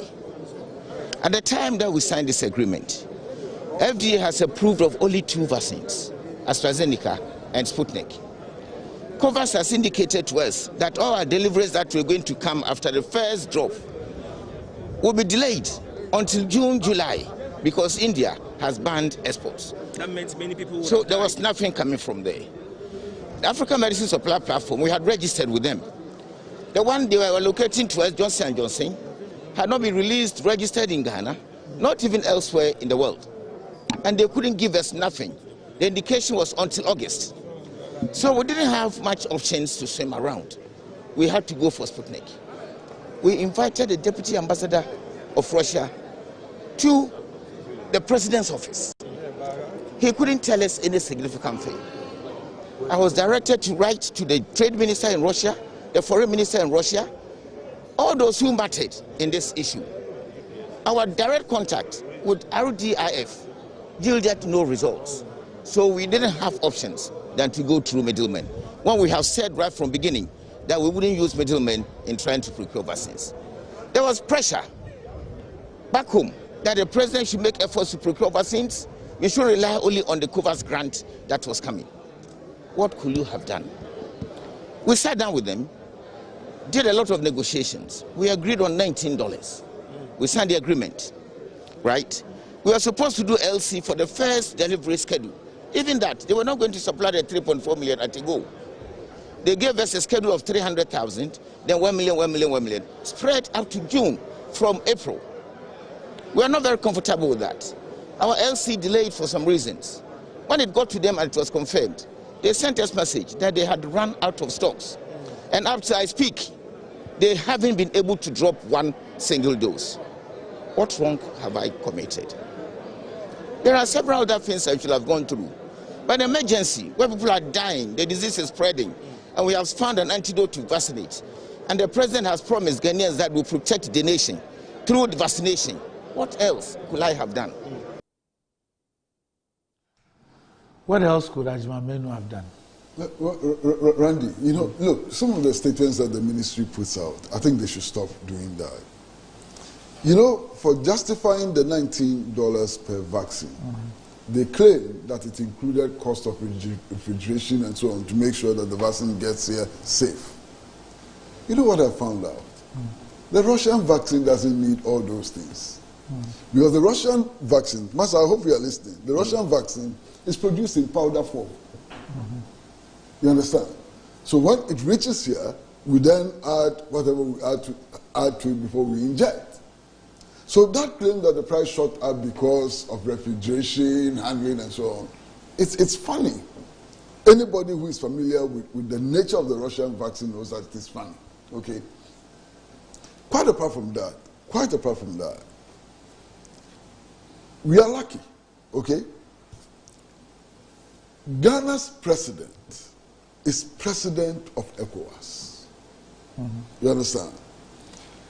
Communicators of government and of the ruling party tell us how great our president is in international circles. They even tell us that he's a personal friend of President Macron and so on. And yet he can't pick the phone and call Vladimir Putin and tell him that, my brother, I need help. I want your vaccine. So what is the president using all the influence that we claim he has for if he can't call Vladimir Putin? If his counterpart, Uhuru Kenyatta, can do that, why can't he do that? Kenya is receiving Sputnik V from Russia, direct, government-to-government negotiations. Kenya is receiving it. At a price that I suspect may even be below $10. The health minister said so he took he took the deputy ambassador. There's no deputy ambassador. I'm sure he's referring to the deputy head of mission. That he took him to the presidency. He didn't say the president, the office of the president. There was nothing the person could do for them. And that he was asked to write to the Russian foreign ministry or something. He did. Nothing happened. He made overtures to FDID. Nothing happened. Let them show us the correspondence. What else could he Let them show us the correspondence. Because we know that there was one letter. Yes. We know that there was one letter. 29th of April. Of course, 29th of April, one letter which declared Ghana's intention to buy Sputnik V. After that, there was no correspondence.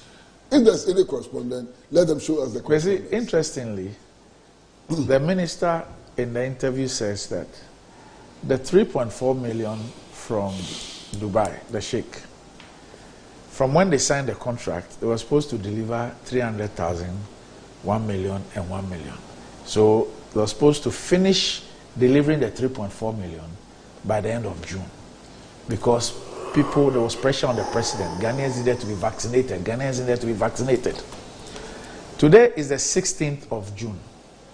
In 14 days, June will end. Ghana has not officially started vaccinating people on Sputnik V. There's another dimension, Randy. There's another dimension which is very, very important. Sputnik V is the most efficacious vaccine that the world has known so far. Per the data? Yeah, per the data. I mean, AstraZeneca is around 63%. I think Sputnik is around 95%. 95%. You understand? So that also is part of the discussion. If Sputnik V has 95% efficacy and AstraZeneca has 63%, what should we go for? Sputnik V. But I'm sure that's what that's what. Maybe at the time that Astra was available, Sputnik had not been approved. They had not even done the peer review. At the time that we're dealing with middlemen, it had been approved. Because he asked for the middleman issue there. We see. I mean, the stories we are being told simply. We see. I think. Let's take you can clearly. Okay. We're back short. Oh.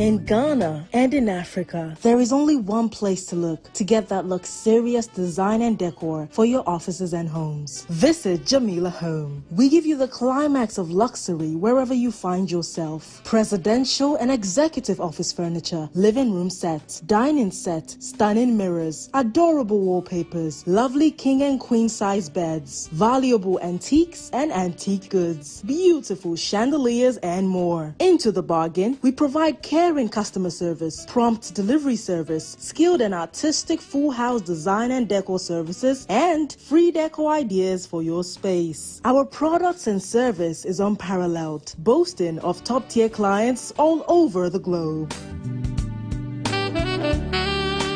Jamila Home, home of first-class quality furniture, beautiful chandeliers, and antiques. Football pa and nothing a high sense as sponsor Euro 2020 Edia Maono Nesa Suntina Yatiti TV so say who Edia Maono a high sense Euro 2020 TV super promo Kahuan Kwajo brand new high sense TV and Nibuo Dafo pictures near clear na color near deep sound quality this dear one it here high sense TV so dear entry power about down one access you are akona utusa barefoot. If it's 18th June, I copy 11th July. A Hisense Hero 2020 TV super promo. And my ref say Hisense and Kwan and my 5 years warranty. A Hisense Hero 2020 TV super promo. I cost a Hisense showrooms. I want Ghana for Nanina. What you dear Nansenya? Hisense everyday prices for everyday people. Hisense official sponsor at the Hero 2020.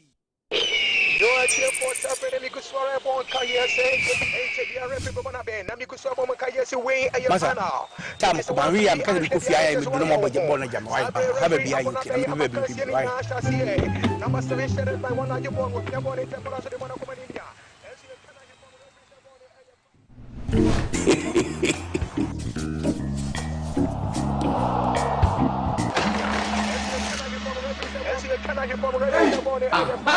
HD logo the bottom. When they say HD local channels na mo hwedo. As a picture see clear. E 5 times better. As other channels say go be sure hormone. So the mention mo ntram hwe akra why. Oh, what a pictures. Who knows tomorrow? What a picture. What you AD plus decoder or multi TV and now Electroland agent PR natural local channels now HD the here so better star 879 hash numbers from computer box and now you activate AD channels now you can get an HD plus decoder from now till the 9th of August for just 89.99 Ghana cedis and enjoy 3 months free subscription. Enjoy all the excitement and live sports action in the HD Plus Air Bosso Fili promo lasts from 7th June to 9th August 2021. Visit hd-plus.com.gh or call 024-243-9872 for more info.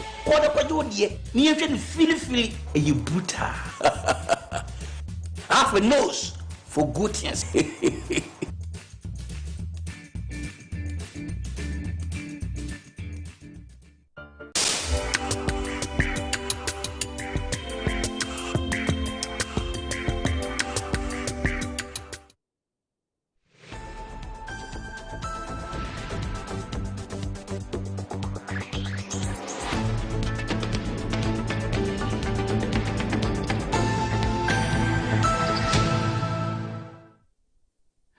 Right, welcome back to the show. If you just joined us, this is Good Morning Ghana live on Metro TV.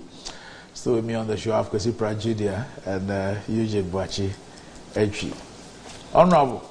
Randy, all I'm saying is that we should hasten slowly and get the minister to answer the questions. I'm sure, apart from this interview, he may be held before Parliament to come and explain. Well, this is purely a national matter. I wouldn't want to take anything away from what he just said. Like I said before watching the clip, or you showing the clip, you can clearly tell he's a very frustrated man in trying to do his job. The tone, the demeanor, everything clearly shows a very unhappy man. So maybe there's more to it, which will further be probed, no doubt, and he will give us all the right answers. He's a very noble and intelligent minister, and I believe that he has nothing to hide in this matter. And the right thing will be told Ghanaian in the shortest possible time. So we need the vaccines, right? And the efficacy rate and everything is so high that we need it to inject, to vaccinate our people, and for us to have some kind of normalcy in the system. So you can tell he's struggling, really struggling to get the vaccines in. So we have in our thoughts and our prayers that he's able to bring them in and get Ghanaians vaccinated. That's what I'm going to say on the matter. All right. So let me pick your views on this. Mine or Chrissy's views? Yours. Public servants push for base pay increase. And also some inquiry was that public servants have made it clear that they will not accept any proposal to freeze base pay increment, as the executive has done, citing economic challenges. According to them, the cost of living has gone up astronomically in the past year due to effects of the pandemic on trade and commerce. With the commencement of base pay negotiations after determination of the 2021 national daily minimum wage by social partners made up of government, labor unions and employers, the leadership of public servants have said that they expect government to understand the plight of workers and increase their base pay. Currently, it is not clear what percentage increase they are pushing for. Speaking to the BNFT, the Executive Secretary, Civil and Local Government Staff Association, Ghana, CLOCSAC, Isaac Bampuado, said public servants are grateful to government for ensuring the security of their jobs during the peak of COVID-19. But workers will need some more support to survive post-COVID-19, and an increase in the base pay will do workers a lot of good. We're in this meeting with the knowledge that it has not been an easy year. COVID-19 and its implications have been dire on the national purse, and we factor this into the negotiations. We will look at the sustainability of jobs and survival of the economy as well. In the public service, nobody was sacked or made redundant, and we want to commend government for that. But the economic situation calls for some increases. There have been increases in transport fares, foodstuff and other things. We will look at all these things and strike a balance. We're entering these negotiations with good faith, and we believe it is the same for government. Pay freeze. Nobody will be happy about it. But we are in a very austere period in our national life. You rightly said that, born out of the pandemic. Let me bring this view of a labor expert, Francis Ajiman. It says that this is a signal of the difficult times government finds itself in, and public servants must be cautiously optimistic and ready to support the economic recovery plan of the government, considering the goodwill showed during the peak of COVID-19. Quote, it is the right of CLOCSAC to push for an increase in the base pay, and that is really what is expected. But when the nation has made it clear that some sacrifices are being made to resuscitate the economy, public servants need to contribute so that in future a higher demand can be made on government. So the issue really is that, look, government saved you your job, even though maybe on the face of it they should have let some go off. They saved you your job. Government says that everybody must sacrifice. Would this not be the right time for you to sacrifice so that when the economy gets better, you will get more? That you're better off having a job and earning same than not having a job at all. Yeah, so it's a quid pro quo situation. And I think we must understand the austere times that we find ourselves in, borne out by the pandemic. And why I think the finance minister admonished all of us to, tighten our belts. So you are right in saying that it's better to have a job to hold on to, a consistent flow of salary or wages into your account every month than having to be made redundant or to go on premature retirement and what have you. So we must bear with the government. These are not easy times. We must bear with the government and pray for the best. Is it? Yes, sir. I mean, who will be happy about freezing of salaries? Nobody. You understand? And also, it is a fact that prices of everything, you know, all things are going up. Petroleum prices have gone up. Transport fares have gone up. Prices of food have shot up, and so on. And public servants, civil servants, you know, have a legitimate, you know, grounds to complain about the weight of their salaries and to reject, you know, the freezing of base salary. You know, that's all.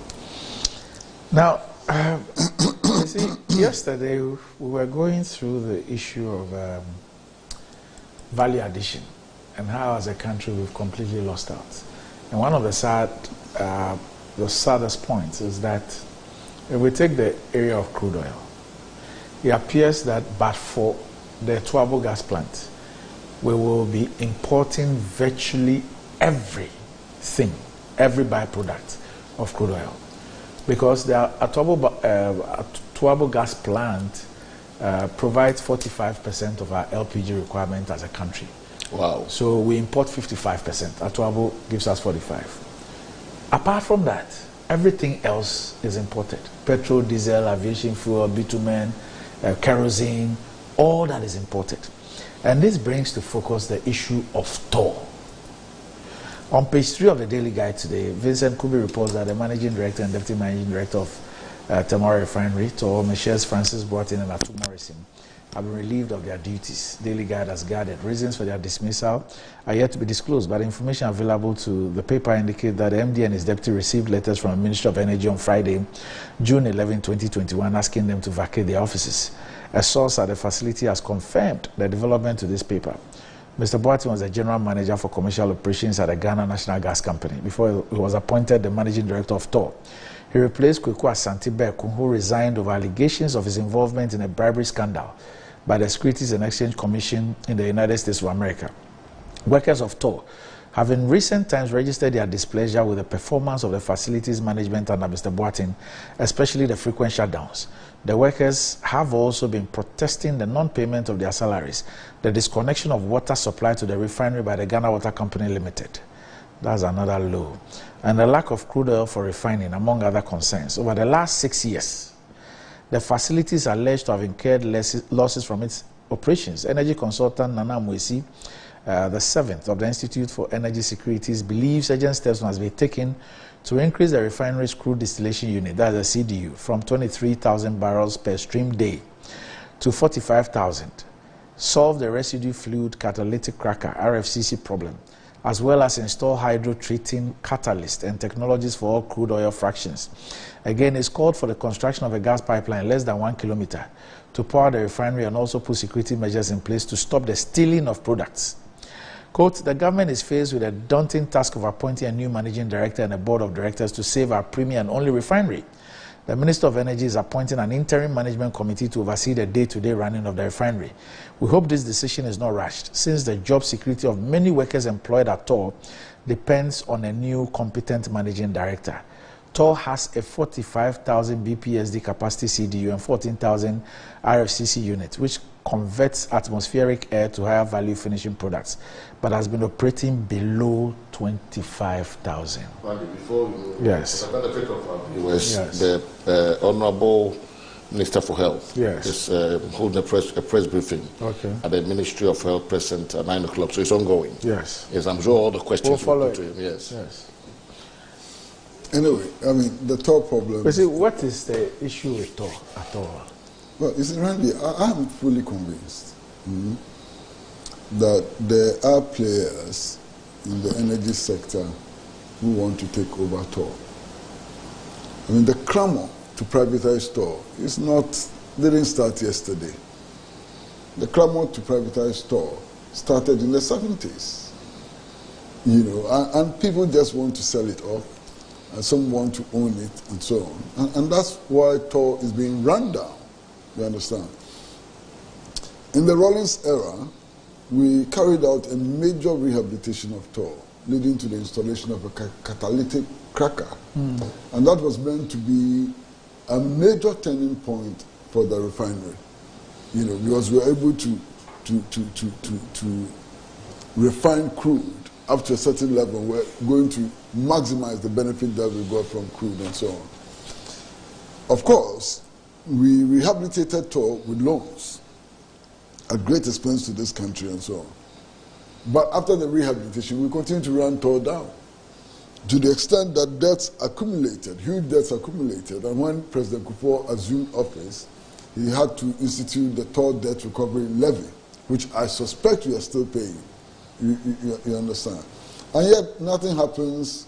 Tor is shut down for most part of the year. The workers, their conditions of service are deplorable. We still continue to buy finished products and so on. When we started, exploiting our own oil, we were told that the oil was not being refined in Tema. And we all raised questions. We were told at the time that we needed to sell the crude on the world market in order to secure a brand. It was part of the effort at marketing our brand of crude. I mean, for how long are we going to be marketing that brand of crude? For how long? I don't know. You understand? So my point is that there's a deliberate attempt to run down Tor because some people want to sell it and some people want to buy it. And I would not be surprised at all if we start hearing ugly noises about selling Tor, and so on. It will start very soon. It will start. It won't take long at all. You hear noises about the need to sell Tor, it's too expensive and so on. You would hear that very soon. That is the reason why Tor, I think, is in crisis. Andy, I mean, sometimes you ask the question, or it begs the question, that why the government sometimes wants to take so much burden. Like we see, like he's saying, why can't we privatize all these things? No, I'm not saying we should privatize. I think privatization. No, but sorry. Okay. I think privatization is the reason why we are running it down. No. So I'm of the view that we should privatize it. Right? Like any other entity. The government must sort of, withdraw whatever subventions or what have you that is been, or investment into Tor, and let Tor be privatized, Put it on a stock exchange, let people go and buy the shares, let it run on its own. I'm sure it's also another efficient or effective ways at rebuilding the structures of Tor from the ground. I think that also the political interference doesn't help. If we look at Tor since its inception, I'm sure it's had more than 30 chief executive officers, if I'm not mistaken. Yes. If MPP alone, we are looking at 3 or 4 in the last 5 years. Yes. And does it help? We had Isaac Osei. He left, and then the guy was appointed. My classmate was put in there. The one who had the Security and Exchange Commission issues. Yes. Okay. So he also left. And then the guy from Ghana Gas. Boateng. And he's also been fired. And now there's an interim management committee. Yes. I'm sure it's going to lead to the appointment of a new MD. Yeah. So how many? 4. So it's had the highest attrition rate of chief executives.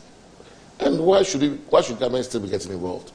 Why can't we sort of, put on privatize it and let it run like any private entity and raise its own money?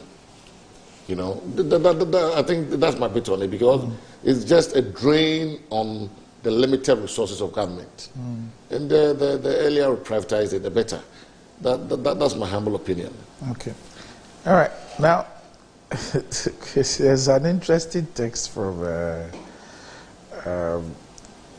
Dr. Percy. Oh. Okay. But before then, let me look at this one from Marco Joba, who's watching the States. He says, do you remember the late Professor Mills saying we do not have good negotiators in Ghana and that we're going to train some Ghanaians to negotiate for Ghana? Wonder what happened. Sputnik V has shown us that we still don't have good negotiators. Ghana can work again anyway. And Dr. Percy actually sent me this text yesterday, but we had finished the show, so he sent it again. It says that There's a simple explanation for the Ministry of Health's bizarre cock and bull story on the Sputnik COVID-19 vaccines.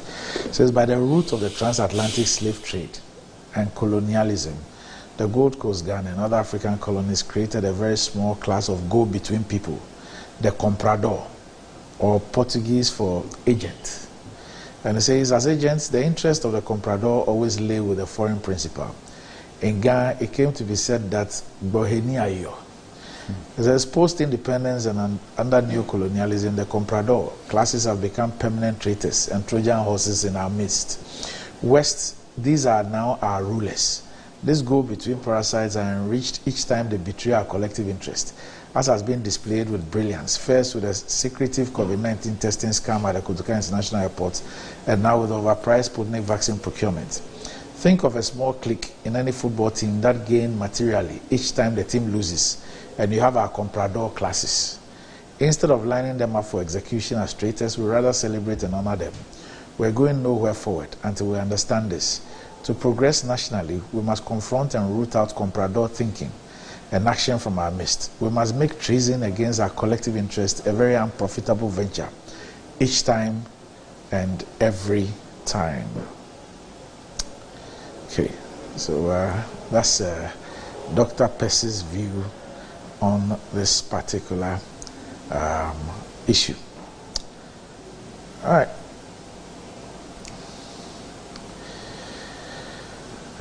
Whew.